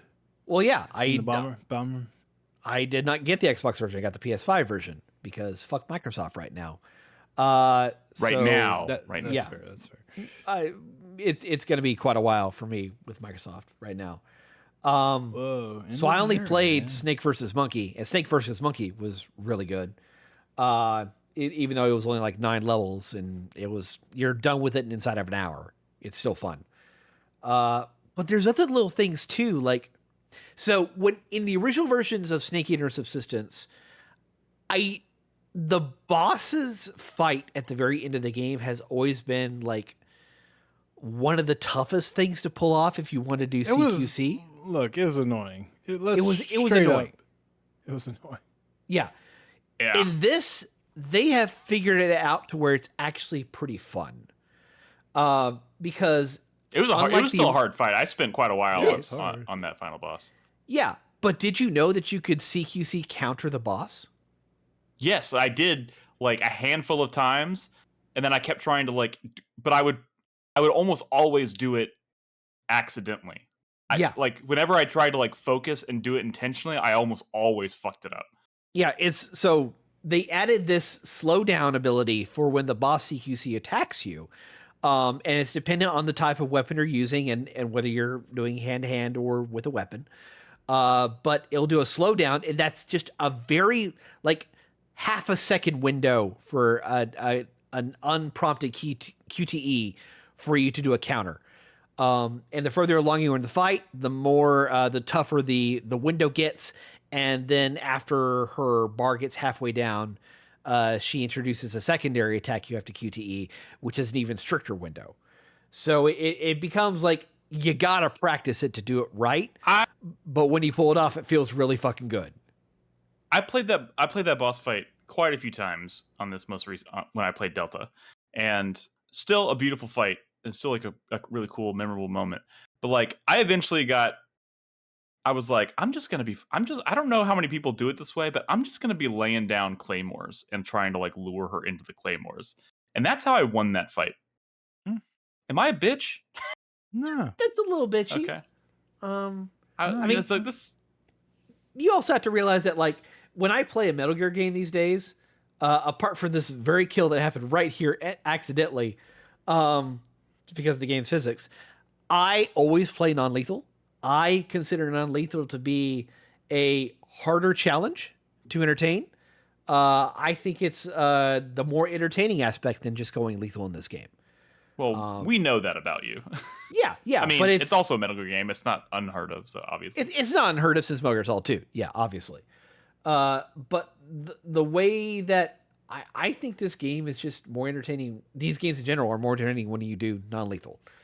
But I also started playing lethally for the first time after I had beaten the game on Extreme, which, by the way, I earned the Foxhound title. So I put a lot of practice into that. So, which Foxhound, for those who don't understand, is beat the game in less than 5 hours, 0 alerts, 0 kills, and like under 10 serious injuries and under 10 life bars expended. So essentially, you've got to focus 100% on stealth, but you got to know the enemy patterns and know exactly what scenarios to use, what camos to use, in order to actually beat it. See, I've never really understood the appeal of going for challenges like that, because like you could get to the end of the game and realize that you just fucked up, and that if you want to achieve that goal, you have to start over, right? Actually, no, not in this at all, because you can just pause the game and you can go into the records menu right there, and you can immediately see how much time you've had, all your alerts, all your kills, everything is listed there. And it is updated every single time you choose. Right, if you choose to save scum, you don't have to worry about it. You could Oh, so you can save scum for this? Like, yes. Okay. Never mind. Like, unlike the original, you can immediately load up that autosave. Okay. People are playing Silksong on hardcore mode. This is nothing. Well, some people are sickos. Yeah, people speedrunners, like, this is nothing to them. But there's also like so many other little touches. Like, so this game has that guy in the dick. I mean, yeah, I will eventually. Okay, so in the original there was the secret theater, right? It was like the gag reel of the game where they take all the various cutscenes and they swap out the models and they just have fun with it, right? Right. That returns in this. They have those original sequences kind of like put through a 30 frames per second with a sepia camera filter just because they can. But they've also added, Virtuous got to do their own secret theaters. There's 3 of them. But in order to unlock all the secret theaters, you have to find them in the game. So you will find guards that sometimes have little film canisters on them. If you interact with them in any way other than to just hold them up and have them relinquish the item to you, you lose the film reel. It gets destroyed. So if you try to CQC them, if you even just bump into them, you lose. So you just gotta threaten them until they do the wiggle thing and it pops out of them. Exactly, 100%. And then you can shoot them. But there's also a number of the guards in the game that are like in such strict patterns of patrols or placement that it's almost a puzzle in and of itself as to how to approach them and pull this off. Yeah. So it's, I don't know, it's another little bitty challenge. In addition to the new collectible geckos, the duck things compared to the frog things from the original. Oh yeah. Yeah. I don't know, it is such a nice little extra challenge to add to the game that makes you want to play through one more time. Speaking of challenge, I did really enjoy my time with this game, but I wonder, when I finished it, I did wonder, I was like, have I kind of fallen out of love with Metal Gear Solid? I don't know. And that's not trying to, because I did enjoy it, but I was just like, I don't know. What does I that remember. I even have. mean? What does I that don't mean? know, It doesn't man. exist anymore. I guess that's true. I suppose that's true. Well, I mean, it's coming back, but just not with Is the it name though? attached. No, we're getting something new. Are We're we? getting Fizzant. Well, You guys didn't see Kojima's this? making his Metal Gear clone Fizzant, but like, Oh, that's right. They You showed don't something know that about it's a that Metal too. Gear clone. That's crazy. bro, Tactical mean- espionage action. Look, they're Yeah. making. He's making his Silent Hills that he can't make because of Konami, and now he's making his Metal Gear that he can't make because of Konami. So like, I Yeah. think he's got a type. I think he's checking off all the boxes. I can only hope that we eventually get his phallic Zone of the Enders clone mech game that we all know Phallic. we Why'd need you to have play. to throw phallic? Why'd you throw phallic The in there? Is this cockpit. like You pilot the mech in a cockpit that's in the cock of the mech. That's what it is. That's what Zone of the Enders is. okay? Played Zone of the Enders, both of them. I don't recall that. Is that really part? Is that Are you Did I fucking just- kidding me? Yeah, dude, it's a cock. Yeah. Whoa? Oh man! Open your how did I miss browser that? right now and Google mech from Zone of the Enders. You mean Jehuti? Jehuti or Man, Anubis you or just any got of them. fucking- They're all the dude, same. Cool, Chris Davis, you got schooled. Show me. Damn dog. There it is. Big old dick. You sitting in that dick? That's where that's the cockpit. Yes. Yes. I never realized that was the cockpit. Buddy. Oh my That's god! everything. Buddy, friend. I just thought it was part of his like little skirt, his little Pretty cool, defensive pretty cool. skirt on it. Man, it does look like a dick, doesn't it? Oh, Shit. Cock? You can wait just till say- you see the animation of you transitioning from combat mode to travel mode. Yeah, I mean, it goes okay. full fucking erection. Like, I'm serious. That is phenomenal. I'm gonna go back and play Zone of the Enders. Shit. Zone of the Enders one, Specifically, by the way, second better runner. than it gets reputation for. Zone of the Second Enders runner's 2, pretty- I understand pretty that good 2 is the better game, technically speaking, but I like 1 more overall. I played both of those games a lot, and somehow I did not know about the penis. Buddy. So Oh, buddy. I think that says a lot more about you than it does about me. Let's be real. I was an innocent soul, okay? Ekans is snake backwards, Nick. That took you like 15 years to figure out. Like It did. It did. I worry about you, man. Sometimes there's things that are just Also- right in front of your face and you don't see them. Like this dick. Yeah. Sorry. Yeah. Sorry. All right. Anything else you wanted to add about? It's a Delta? fucking great remake. It's probably going to be on someone's top 10 this year. Very respectful. like it's an a lot admission.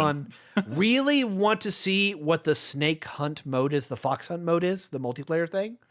But that's not out yet. That's coming later, right? Wouldn't it be a Yeah, wasted sometime this slut fall. putting this on your top 10? I mean, here's the thing is that it seems okay. So they've only released like 5 seconds of footage of what Fox Hunt is supposed to be, and it seems to be focused on the AT camo, which is an unlockable from getting certain titles in the game. And that's how I beat Extreme with the AT camo because it's really fucking useful. But I want to see what this mode is, and that might be really fucking cool if it's based around this. Sweet. Cool. There Yeah. you heard it here first. It's going to be on Chris Davis's list this year. Could theoretically be, yeah. It will definitely be in the Theoretically. intro sequence of the video. Well, technically speaking, we put a lot of games. You in gonna put those some intro Trails of the sequences. Trails in the Sky remake footage in that intro? Depends Dude, on who we was able to historically capture put footage like of it. we put footage of like terrible games sometimes in the footage. Mhm. in I'd the like to intro know what you're these talking videos. about. No, I'm Nick. just saying like we're not when we're recording footage to use in the intro, like we just use whatever like works really well and goes with the music. So like sometimes we're not really, you know what I mean? It's just like here's a bunch of footage, a bunch of random games we played this year. Not all of them That- are great, but some. There was a year in which we had footage of Dying Light 2 in the intro. Yeah. Terrible game. Okay. All right. Hey, Silksong. Let's talk a little bit. Let's just talk a little bit more about Okay, Silksong. so Silksong. Where are you at, Nick? And why are you wanting so badly to put it on a shelf? I don't want to put it on. Okay, listen, bitch. Listen. You're trying to back me into a corner. It's not gonna work. Back God yourself damn it. into a corner, bro. You said the words. Dude, I fucking, for the record, I fucking adore this game. I love it. I can't stop playing it. I can't put it down. My wife's playing it. She can't stop playing it. I'm waiting for the asterisk. I hate the shards system in this game. There you go. There it is. I'm just saying, I hate it. I hate it, but I respect it. Yeah, why do you hate it? It definitely wants you to. So, like, I feel like there have been multiple bosses. Yes. There have been multiple bosses at this point where I'm like I'm dying over and over again. I'm in a zone. I'm trying to get better, and then I have to fucking stop and go farm for shards because I run out of shards because I can't use. But like, okay. I know what you're saying. Okay. When you're fighting a boss for the first time, are you like immediately spamming tools? Because I don't think that's what Cherry wants you to do. There are some bosses where tools are going to be very helpful. You can just tell because of like the boss's movement patterns, because of their attacks. Like sometimes it's easier and safer to do damage from afar by using tools than it is to like tools are very going effective, especially against ads, right? But like, okay, can I ask you, how are you farming for shards? There's a couple of different ways. I mean, because it depends. You can either like you're buying go farm shard packs, right? After a certain point in the game, like obviously the fastest way to get them is to buy shard packs. So you find the rosary farm, right? Yes, and I already have a rosary farm. I go do that a bunch. I buy a bunch of. I went to a boss fight yesterday with 20 shard packs, and I also had about 700 shards on hand before I ever touched the shard packs. You burned through all of that. I burned through all of them. Okay. And here, listen. Before you ask, can I just ask this question? Does anybody ever play a game like Silksong and get stuck on a boss that you know and acknowledge is not that hard? You know what I mean? You're like, this boss is not this fucking hard. I should not be having this much trouble. It took me like 6 or 7 times to do that first fucking boss in Silksong. Yeah. I mean, the bosses are hard. And I know what you're talking about. It's like it's pattern recognition, but it's very. You know what can boss you say it was, what though? Boss? What? Yeah. I can tell you exactly which boss it is. It's oh god, I don't remember his name, but you fight him twice, and he's in the far fields, and he's down in the lava area. You're talking about the Rage Beast Fly or whatever. Yes. Yeah. Yes. You're talking about the second version of the fight? Yes. Whoa. Yes. It's okay. First of all, I'm gonna say, dude, equip the magma bell. So you're taking only. I have the magma. I have the magma bell. 100%. That fight did not take me that long. Okay, can I ask you exactly? Can I ask you something? Can I ask you something? Is you're pretty far in Act 2?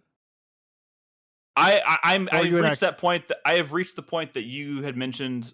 I don't know if it was last week or what, but you had said, maybe it was in Discord. You said something along the lines of, I feel like I'm getting close to the end, but I just keep finding new areas. You're doing all the quests, which you do need to do to get active. I'm doing all the quests. I'm trying. I'm in this. I've done like everything in the Citadel, but I keep finding new areas. Before you get to Act 3, I think, even before you get to Act 3, you can max out your tools power. Have you done that? I have one. I know where the last crafting kit I need is to max it out.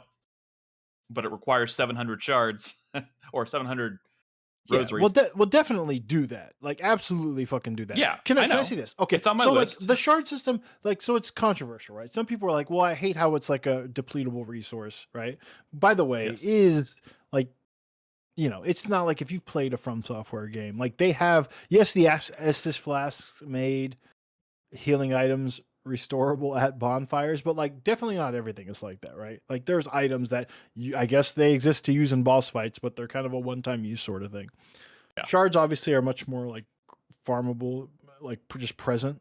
I will say that's crazy to go through like 20 shard packs and 700, 800, whatever for a boss fight. So like I'm never going into a boss fight spamming tools, right? And let me just say, I am getting comfortable fighting a boss, like until I can like comfortably get to like the last phase or the second to last phase of the fight with no tools, I am not using my tools yet. And I think Team Cherry wants you to like wait till you learn a boss before you pull out the rocket launcher and start spamming shit to get it over with.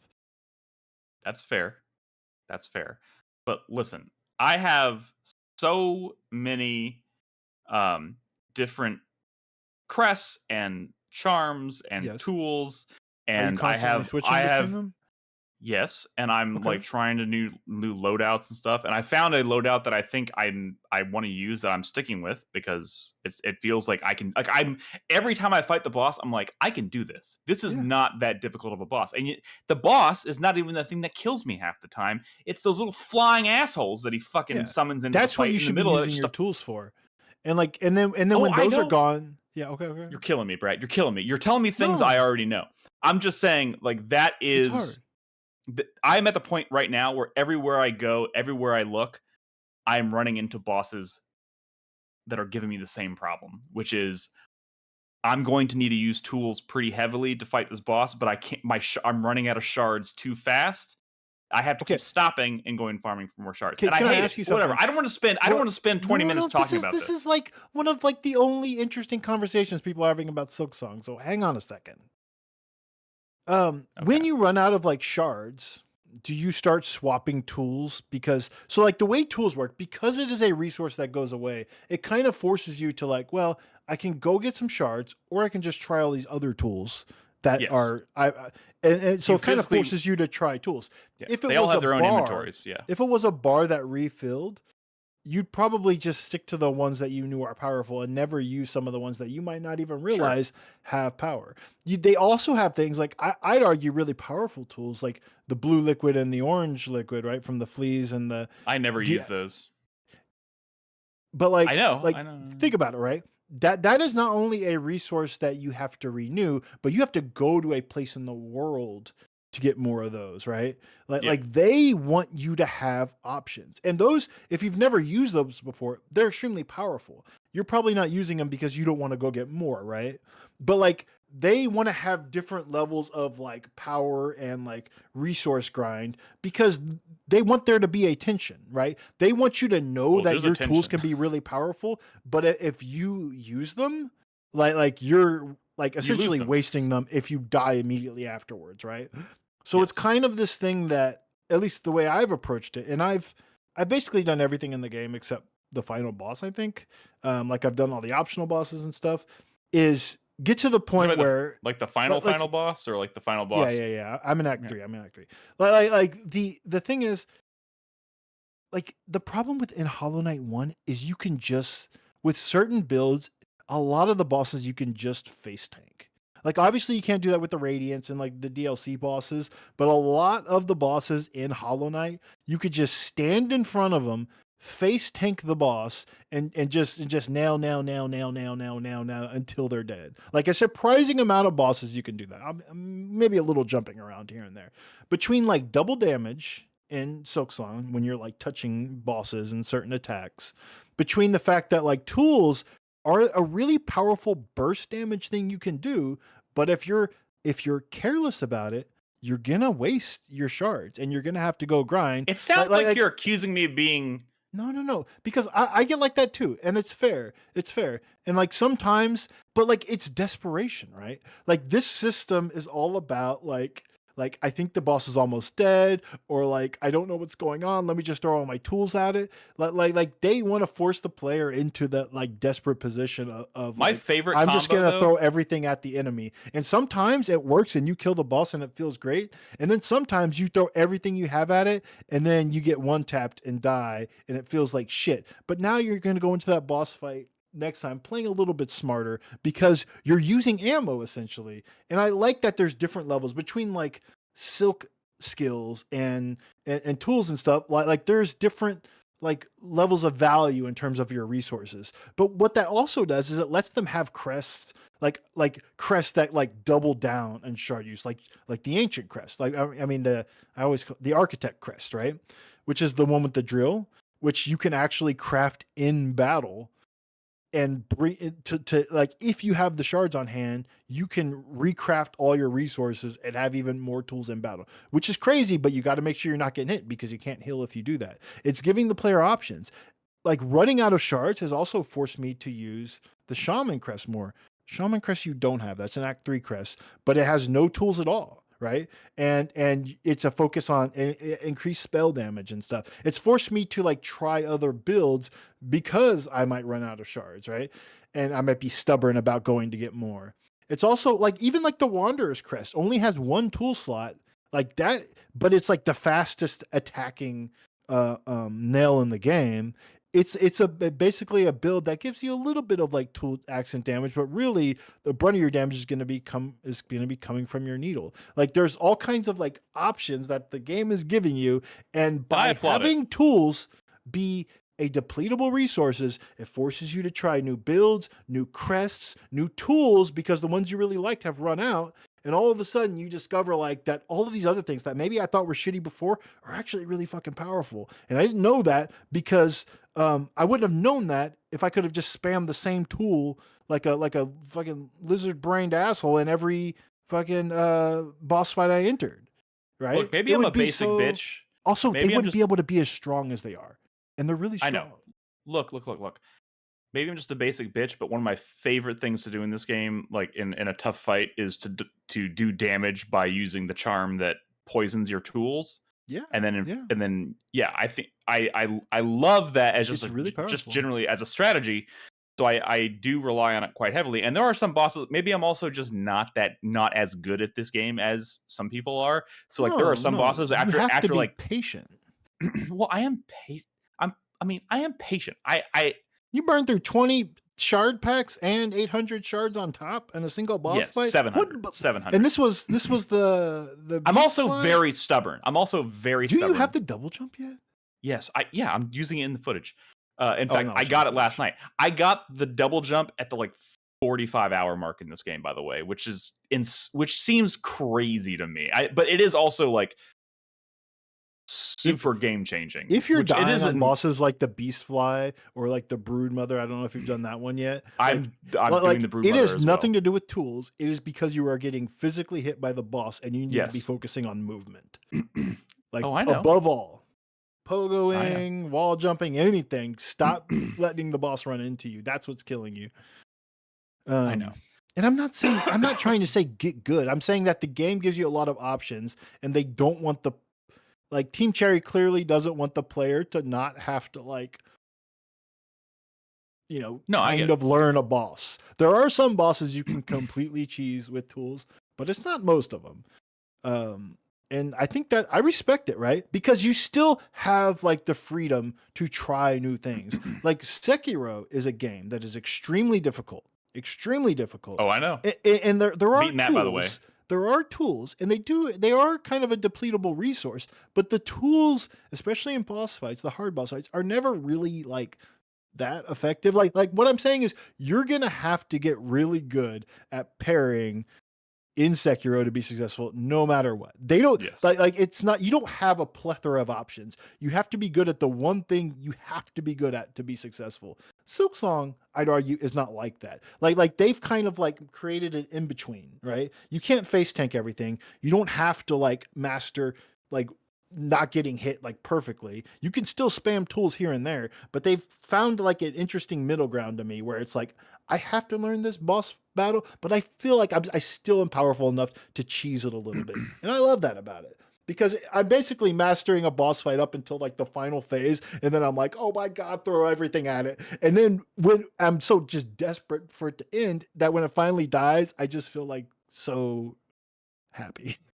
And I get it. I get it. I mean, here's the thing. I love it and I respect it. I love it and respect it for all those things that you mentioned as well.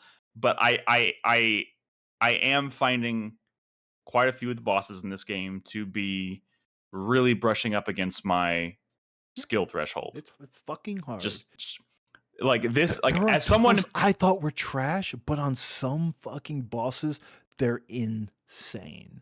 And like it's a little bit of a Mega Man thing. And I think that if they didn't force you to try other tools, you would not know that. And I am did mixing this, it up. There are some that I just flat out don't use very much, but I do mix things up a lot. And I am constantly changing on my things, but I obviously have preferences.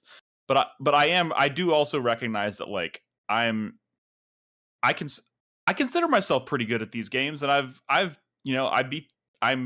like to say this a lot, but I am pretty proud of the fact that I beat the Radiance in the first game. It was one of the hardest boss fights I've ever done in my life. Absolutely. And I've beaten Sekiro, probably one of the other hardest games I've ever beaten in my life. And this is pushing me to my limit, which I wasn't really expecting. But it is. So like if you had played all the Hollow Knight DLC, it probably wouldn't be too surprising. But like the Hollow Knight DLC, like a lot of it came far after release. I think a lot of people did. Like if people played Hollow Knight in like 2018, I think they by default played one of the DLCs. Like most people played that one, but they like the Grim Troop and stuff. They kept releasing crazy DLC that had stuff harder than the Radiance. Yeah. And yeah, well, maybe I never beat anything that's harder than I still think that's gonna be the hardest boss fight I've ever. It got stupid. Done. I was like, no, it's not worth it to me. I am terrified. I am utterly terrified to find out what this game's Radiance is. Part of me hopes that it's not as hard as the Radiance. There's some but I know that's insane. But like to me, it's been like there have been some like there's that really nasty bile water boss run. It's nasty, but like that boss is way more cheesable, I think, than some. And that's definitely like a, oh my god, throw everything at the boss kind of thing, because you feel like the desperation, and I kind of love that about it. But whatever. I will say there's this, some like, shit in Act 3 that's just real fucking hard. But like you're gonna be so much better at the game by the time you get to that stuff. That you say that. like I have not had boss walls as big. Like I don't think I've ever spent more than like 2 hours on a boss in this game. But the last judge, which is the last fight of Act 1, yeah, that took me like that. Yeah, it was a long time. That was one of my longest. That took me a very, very long time. But like also almost nobody used the fucking magma bell in that fight. All of his attacks are fire. It's so funny. People are stubborn. They want to stick to the same fucking loadout and try again and again. I'm changing. I didn't use the magma bell for that fight, and it's funny. Like I don't know how, but like I forgot that charm existed until after I beat the boss, and I paused to like I was like, oh my god, I beat him. Oh. After like 2 hours or more of trying to beat the last judge, I beat him, and I was like, oh my god, I did it! And then I sat there, and I was like watching the death animation. Yeah. He fucking explodes and kills me. Yeah. And I had to do the whole fight over again. Exploding a lot of people. Everybody that killed is not a Castlevania player. If you grew up playing Castlevania games, you know better. And I knew better. Every single boss I kill in this game, I get the fuck away from. My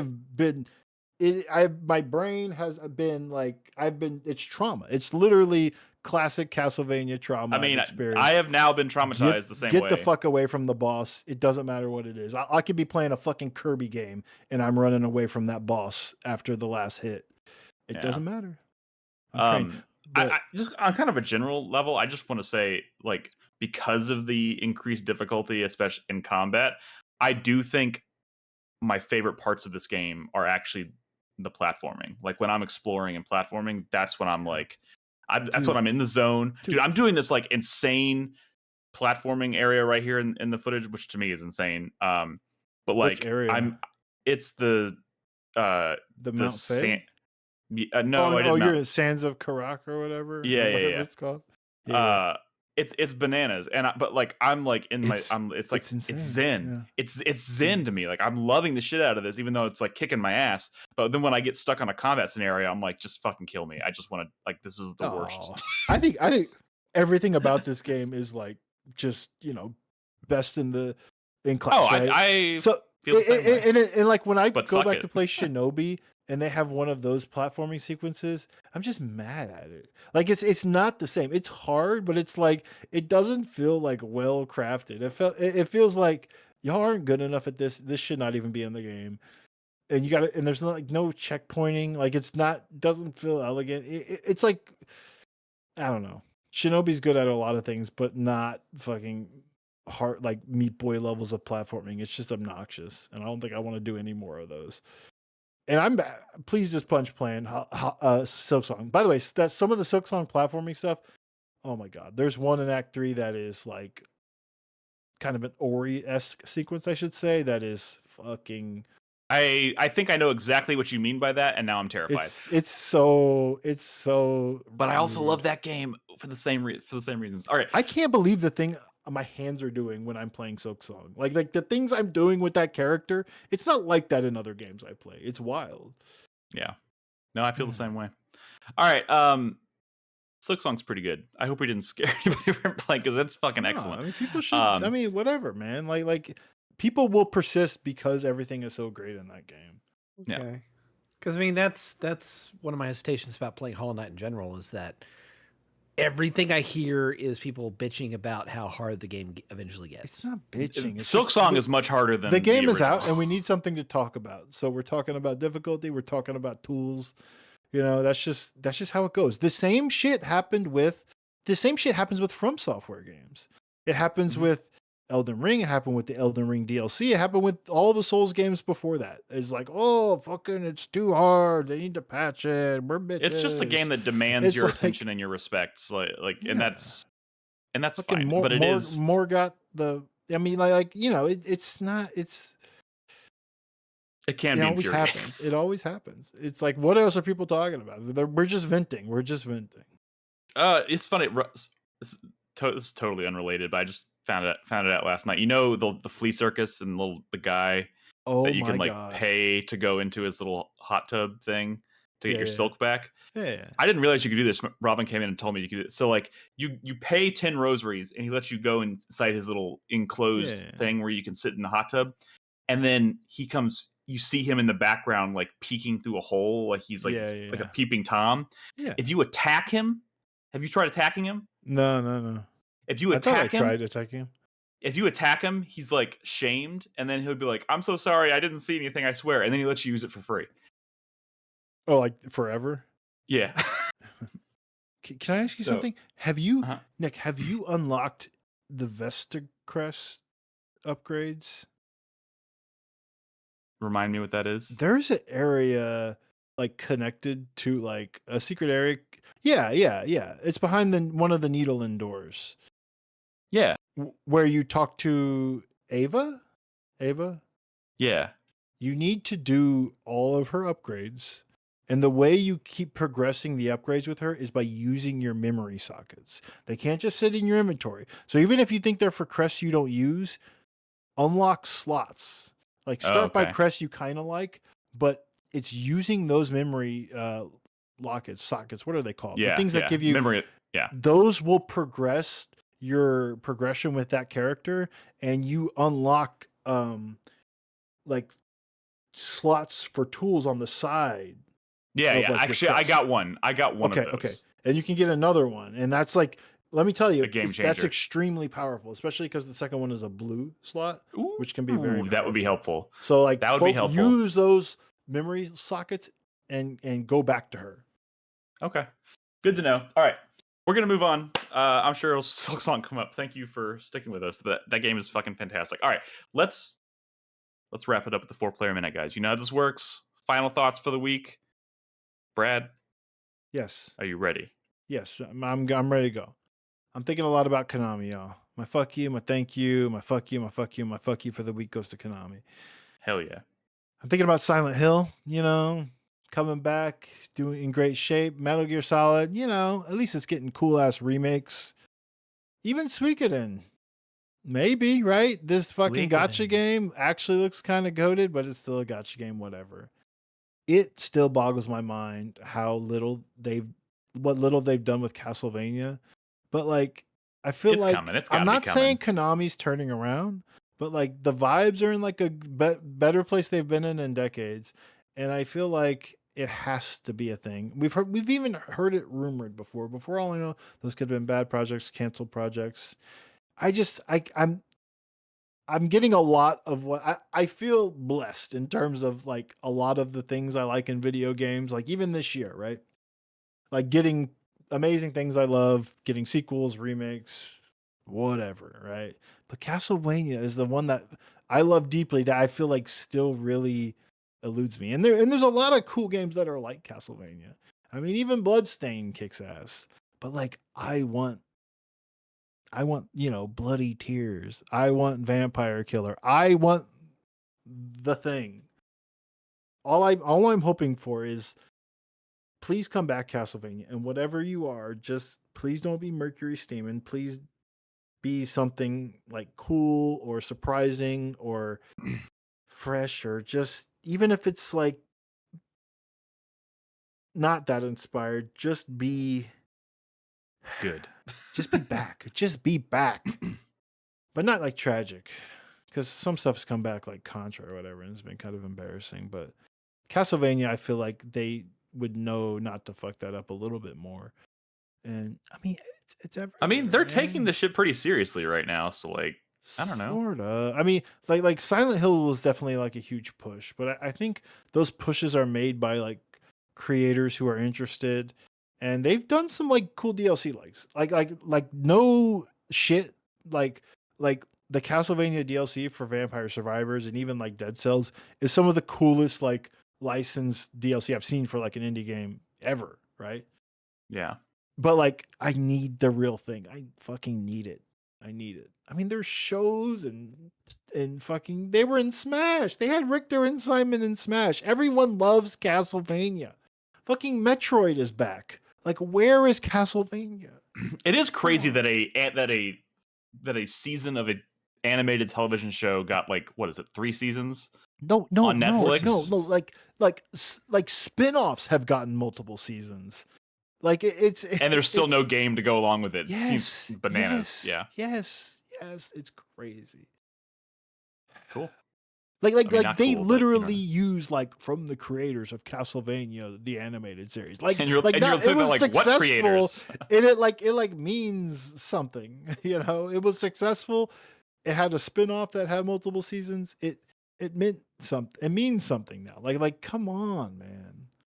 It's like Shinobi and Ninja Gaiden are back this year. Everything is back. But Castlevania, it's fucking I don't want to say everything. I'm sorry, like Star Fox and F-Zero fans. I know Mega we're Man. out there. There's struggle. Yeah, I mean, like Mega Man's crazy, right? Capcom is a successful modern third-party publisher, one of the most respected, and Mega Man, their like mascot, is nowhere to be seen. It's stupid. I get it. It's like Sonic.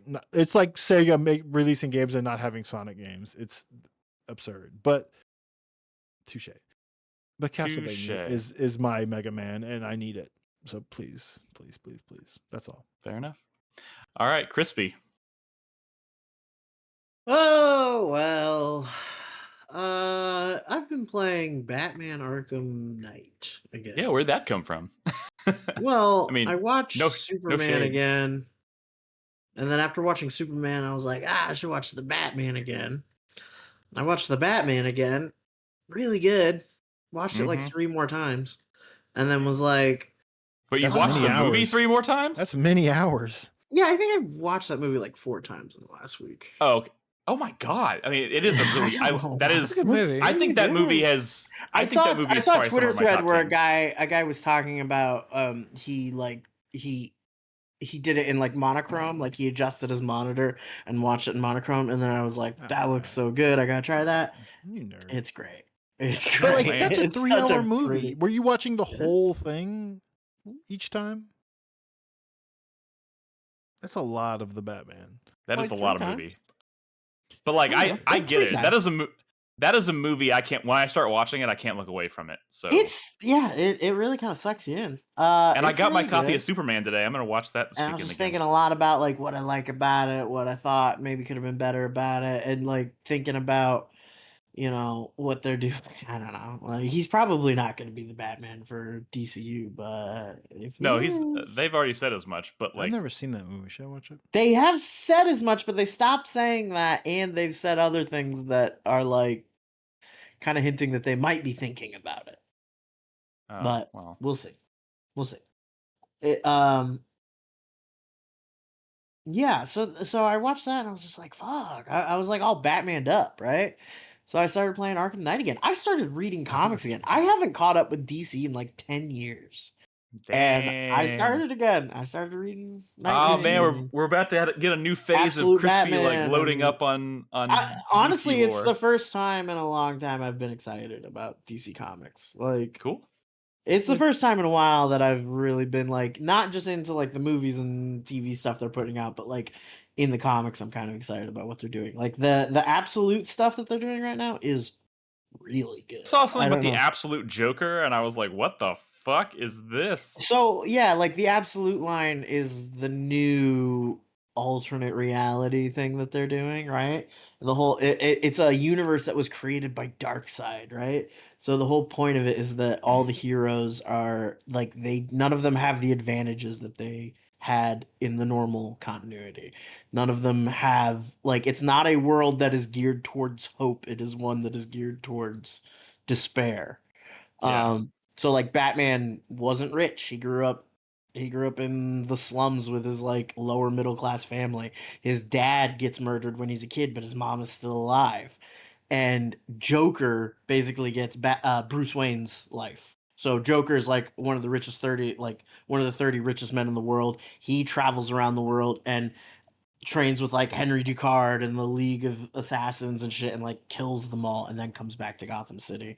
Um, Dude, that sounds sick, but actually. like It's Bruce kind of Wayne, like Lex Luthor. Bruce Wayne's poor, right? But he's taken jobs throughout the city, like in different parts of like the city infrastructure throughout the years. So he like knows all about like the sewer system, and he knows all about like the roads, and knows all about like the buildings in the city, like which ones are abandoned, which ones are good for, and oh god, like Alfred's like a secret agent that gets sent to Gotham to take care of somebody, and they're like, oh, also there's this other guy running around, and if you see him, like kill him. And they're talking about Batman. um and it's like, yeah, it's fucked up. Like Bruce Wayne's like he grew up as friends with like all of his villains. Like his best friend is Waylon Jones, Killer Croc. Like, so there's a arc later on where Killer Croc goes through his like transformation and becomes like a monster, and Batman's like trying to save his like best friend, you know. I think that probably has something to do with the new Joker reveal that they showed, where he just looks like a fucking monster. Like, Dude, this- that's what I saw. He looks like something out of Spawn. he didn't look. They tease him at the end of the first issue, and he looks human. He looks like a normal human. But yeah, they just released this new tease of him, and he's like looking So what's this series called? Absolute? Absolute Batman. They're doing one for all the characters. So like Absolute Superman, right? He lands on Earth, but he's not raised by the Kents. Absolute Wonder Woman is like, instead of growing up in Paradise Island, I think she grows up in hell and then like comes to Earth. And she has like a big ass sword. Like it's all like fucked up. And apparently the sleeper hit is Absolute Martian Manhunter, because Huh. they changed how Martian Manhunter is now. Like now John Jones is like a real guy, a real human, and he gets like possessed by an alien intelligence, and it's this like weird psychedelic like head trip of a book of like him merging with the Martian. Like it's kind of crazy. Um Dude, these but actually yeah, sound pretty sick. they are very sick so far. They're really good. But yeah, I've also just been reading other stuff, reading Nightwing mostly. That's been really good. Um, Back on Arkham Knight, did you ever play the DLC that came out for it? no, but I've been doing that now. So there's a bunch of I didn't even realize there's a bunch of like single player DLC in the main campaign. Yeah. They added a bunch of like of Gotham's Most Wanted missions. So like there's one based around the Mad Hatter. Now there's one for the League of Assassins. There's a few other. Oh, there's a Killer Croc one now too. Yeah. Where it's like, the Mr. Freeze one I think is my favorite of the group. yeah, I haven't started that yet. I But think that's it's a been bad really rap. cool. Dude, that game is so good. Like it's so fun. If Yeah, I love that anything, game. it's maybe a little too handholdy, I feel like. Um, but it's so good. It's so good. And like just the Rocksteady fucking juice of it, you know, back when Rocksteady was still Rocksteady. Like the just over the top like maximalist design on everything. Like that shit's really cool. Yeah. I was like looking at Suicide Squad stuff again. I actually downloaded and played like 5 minutes of Suicide Squad a month ago. I think I talked 5 about minutes. it. No, it was literally like 5 minutes. I played one mission, was like, I can't do this. And uninstalled I it. cannot. But there is still lots of like bits and pieces of that old Rocksteady in Suicide Squad. Like there are little details, there are little hints and stuff that are in there. And the design of that world is still fucking super cool. It's just, dude, I don't know, man. It's really sad what happened to them. I'm so fucking hyped up on Batman. I might finish goddamn Arkham Knight and play Gotham Knights again. Like that game wasn't bad. It wasn't great, but it wasn't bad. It was fun. Are you hyped about this Lego Batman game? Dude, I coming out? actually am. Like everyone's kind of saying this is like a new Arkham game coming out. It's like Arkham Knight, but everything's Lego. Yeah, I don't know. Just out of curiosity, since we're talking about Batman, Crispy, I don't know if you have a guess on this, but like, cause I've been seeing all like the news about like the script for the Batman 2 and whatnot, and Matt Reeves has been teasing a lot of stuff, and he's been saying that the villain in the Batman Part 2 hasn't really been done. Has never been done on screen before, and I'm wondering if you have a guess as to who that villain might be. Clayface. I have 3 guesses. I don't think it's Clayface. They are doing a Clayface movie. I don't think. Yeah, I feel like Hush is like the most common guess. Hush is one that a lot of people thought. I don't know if it's either going to be Hush, it's going to be Court of Owls, or it could be Hugo Strange. I heard somebody suggest that, and that was an Hugo Strange would be cool. Hugo Strange would be good. I mean, honestly, I would love to see the Court of Owls just because I think that whole thing would be cool. Badass as hell. Hush, and it would fit so well with his. Hush his isn't style. like that exciting though, right? I mean, he's just kind of like the Hush storyline is like a classic. It's a latter day Batman. It's like the character isn't really. Yeah, but like tonally, all 3 of those. I think that storyline is maybe more prolific for the fact that it brought back Jason Todd and introduced him as Red Hood than Hush himself. Like I don't think Thomas Elliott's really like that beloved, but he might be. Court of Owls would be interesting. I feel like Court of Owls would fit really well into like Matt Reeves' version of like his depiction of Gotham and yeah. I mean, because the first one is so much about how like the entire city is like built from the ground up on corruption. Like yeah. You don't think he would maybe go for like a lesser villain like Calendar Man or something like that? He might. I mean, I don't know, because like the problem is that like so many movies have now claimed that The Long Halloween was like an inspiration for them, that I don't know how you. Yeah, I don't know. You're gonna do Calendar Man, but you're just gonna adapt Long Halloween again, or tell a different story that's probably not as interesting. I don't know. I don't think it's gonna be Calendar Man. Okay, but it could be. It could be. Also, James Gunn tweeted out like the front page of the new Superman script, and it had a brain on it. Yeah, he's teasing Brainiac. Okay, nice. Brainiac, dude, hell yeah! Bottle City of Kandor, that would be fucking sick. I can't wait. I feel like Kandor would be something they do with Supergirl though. Maybe, but it's in the Fortress of Solitude, and it's something that it was bottled by Brainiac. Like it's something that he gets from Brainiac. Yeah. Oh, okay. So it wasn't in the new movie. Okay. The Bottle City, I don't think it was in the new movie. Okay. I don't know. I'm gonna watch the Batman and Superman this weekend. Yeah, they're both really good. They're both really good. Yeah, they're both really good, and for like, good. And they're such nice like I don't know how to like they complement each other because they're tonally so watch the Batman different. and then watch Superman for your like to lift you back up. Like, okay, yeah, okay, give you some hope in the world. All right, yeah. Sorry, that was a bit of a long tangent, but I don't know. I don't know if Matt Reeves' Batman would fit in the DCU, but it would be really fun to see that version of Batman interact with this new Yeah. version of Superman. But Yeah, it would be We'll see. cool. Would be cool. All right, Chris Davis. Final thoughts. I'll be real quick since that one went a little long. Two parts. Number one, RGG Studio just wrapped up a direct, and they have formally announced Yakuza Kiwami 3. It also includes an entire expansion called Dark Ties that's built into the final product, starring Mine or whatever his name. Shitaka Mine. I forget how to. Anyway, never played that, but that comes out February 11th. Of course, it being Sega and RGG, there's also a bunch of DLC side stuff that you can get with it. Yeah. So they announced that. The other thing, and I think the more interesting thing, is that what Sony announced today. So they've announced a new merch thing they're doing with their games, starting with Ghost of Tsushima and then Ghost of Yotei starting next week. It's something I kind of always wanted to see. If you have completed certain trophy objectives in Ghost of Tsushima, you can buy exclusive merch that checks your PSN ID for that trophy that you've earned, and you can buy that thing exclusively. What the fuck? It's two things so far. It's a shirt for getting the a gold trophy called Mono no Aware, and then a platinum pin for getting the platinum trophy in Tsushima.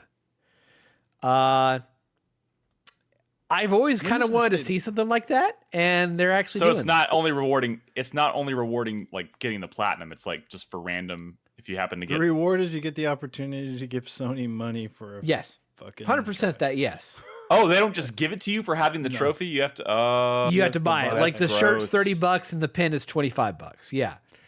They're gaslighting you into giving. Yeah. Thinking you've been given the privilege.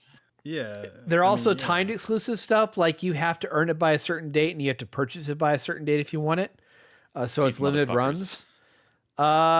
That being said, I kind of want the pin, if I'm being honest. It's a good looking pin. In the game. What if you don't even like it?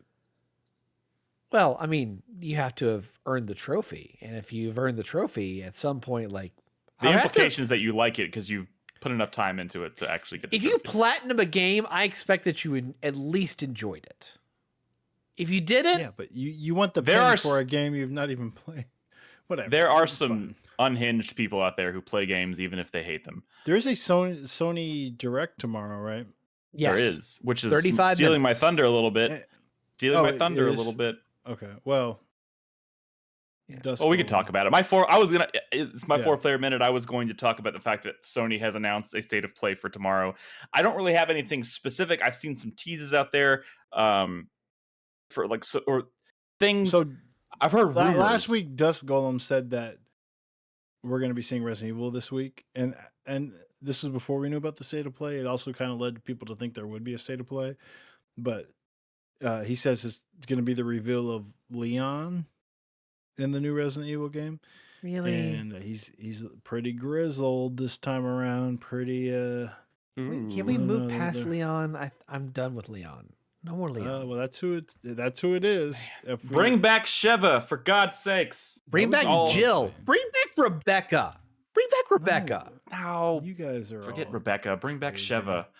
They're just costumes, dude. They're not even characters. Make them characters. Like, look, I am also maybe a little tired of Leon, but I don't care. Like, I don't care what dude or lady. Like, one, I'd prefer to play as a lady, and there's a lady in the game. But like, it doesn't really matter. It could be Chris or Leon or whoever the fuck. You're a gun in those games. You're a gun, and who gives a shit? I did see somebody in the the circle of games journalism saying that he's heard some rumblings about things that are going to be at the state of play, and there's one thing in particular that, if proves true, is something that's going to like blow his mind. I don't know what the fuck that is, but it got me thinking, like, what the fuck could that even actually be? Who is this person? I don't know. Yeah, like that was the vaguest of vague. I know. I'm trying to be vague. I'm trying to be vague because I don't have specifics. You're I'm trying just to saying, be vague to us. Oh, Yeah. I mean, We know Soros. I think it was Paris. I think it was. Soros. The Returnal follow up is going to be there. They're going to That's going to be there. They're going to do a 5-minute gameplay thing for that, which I'm excited about. Pretty hype. Yeah, I mean it's 35. It's a 35-minute direct state of play, so I'm not sure how much stuff is to really truly expect there. So but I think we could see like people probably aren't like necessarily like barking up this tree, but maybe they should be. I think like maybe even a tease for the next Final Fantasy VII. Maybe. Or like Kingdom Hearts 4. It, honestly, timing right feels like to see Kingdom Hearts 4 again. I don't know. I mean, that's definitely possible. But I mean, it might just be like Wolverine or like a tease for Venom. I mean, there's stuff that we know is out there that makes sense for. Is Venom a project we know is happening or something? That's been rumored for a long time. It was not rumored. It was literally leaked. It was all part of the Insomniac leak. They're Insomniac working on like a Miles Morales type game, but with Venom.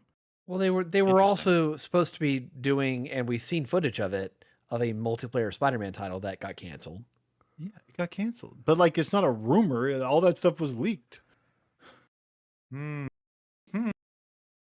Anyways, it's always a fun day when something like a State of Play happens or a Nintendo Direct. So I'm excited. Not for anything in particular. I get excited. We'll see. And I now have a lot more free time on my hands for gaming. So I plan to really double down. What are you talking about? I finished SVU, so I'm. You're so silly. I got so much more free time. I'm not watching. I know, it's crazy. The longest show ever made. I do feel pretty proud of myself because I'm like, there's probably only like 5 people on the planet who have like seen every episode of the show and no one consumed in consecutive order the way you did. Like Law and Order is something you watch. I'm proud of it. It's just on. Not I gotta get to the next episode. What's gonna happen? I know.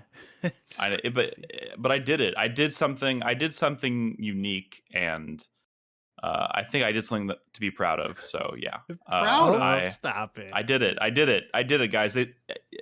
Everybody was saying I would never pull it off, but I did it. No, and let me tell you, it is weird watching a show where in like season 3 of the show they introduce this character who is a victim in an episode who's like 5 years old. See that same character return in the same show as an adult and then have a whole storyline and then like die in the course of the storyline in the same span. Like but like in real time. Like she was 5 when she was introduced and now she's an adult. This is Nick's boyhood. Nick's boyhood is Law and Order SVU. 12 years to make. Get link later. It's funny, it's man. So I don't weird, know. Dude. Like it is weird, but I had a good time. Literally the only person I know who watches as much Law and Order is my mother. My 70-year-old mother. But has she seen them consecutively? No, no one does that. No one does that. I have. Yeah, it's crazy. Also, it's wild. Like they start doing like flashbacks to things that happened like season 2 in like season 26, and like to see the main character from the beginning of the show. Like, oh my god, like a fucking like 20-year-old, 20-something, and now she's probably in her, I don't know, 40s. How many episodes was early Ice-T 50s in? He was introduced in season 2, and he was supposed to be there for like 2 episodes or something, and they kept him, and he is in almost every episode after that. He was supposed to be there for 2 episodes. Yeah, but maybe not 2. Ice-T. Maybe he was supposed to be there for like 5 episodes. I don't remember. Like he was introduced at the tail end of of like season 2 or something, and then he came back as a season regular in season 3, and then he never left. Damn. Yeah, it's crazy, man. I'm proud of myself. Anyways, woo! Let's close this out. News for you. I got bad news for you. Means you're gay. Yeah. Also, as a subtle reminder, the show's not even over. There's a new season starting next month. Oh, sweet. I Woo! literally thought this show was done. Nope, it's still You should going. be put in jail. You should just be It's- arrested. Straight to jail. Do not Just pass future go. crime prevention, like fucking get the precogs on the line. This is not healthy. I know. Anyways, guys, that's our show. Thank you so much for hanging out, tuning in, watching us live, chatting along with us while we record. It's always fun. Of course, the more important thing is you can always join us every day in our Discord at discord.gg/4player, and we record these episodes live every Tuesday nights on twitch.tv/4player podcast. You can find all of our episodes on 4playernetwork.com or on your preferred podcast service. Of course, we will be back next week, presumably to talk about Silent Hill F and maybe some other stuff. So we hope to see you then. In the meantime, be good to each other, play video games, and good night.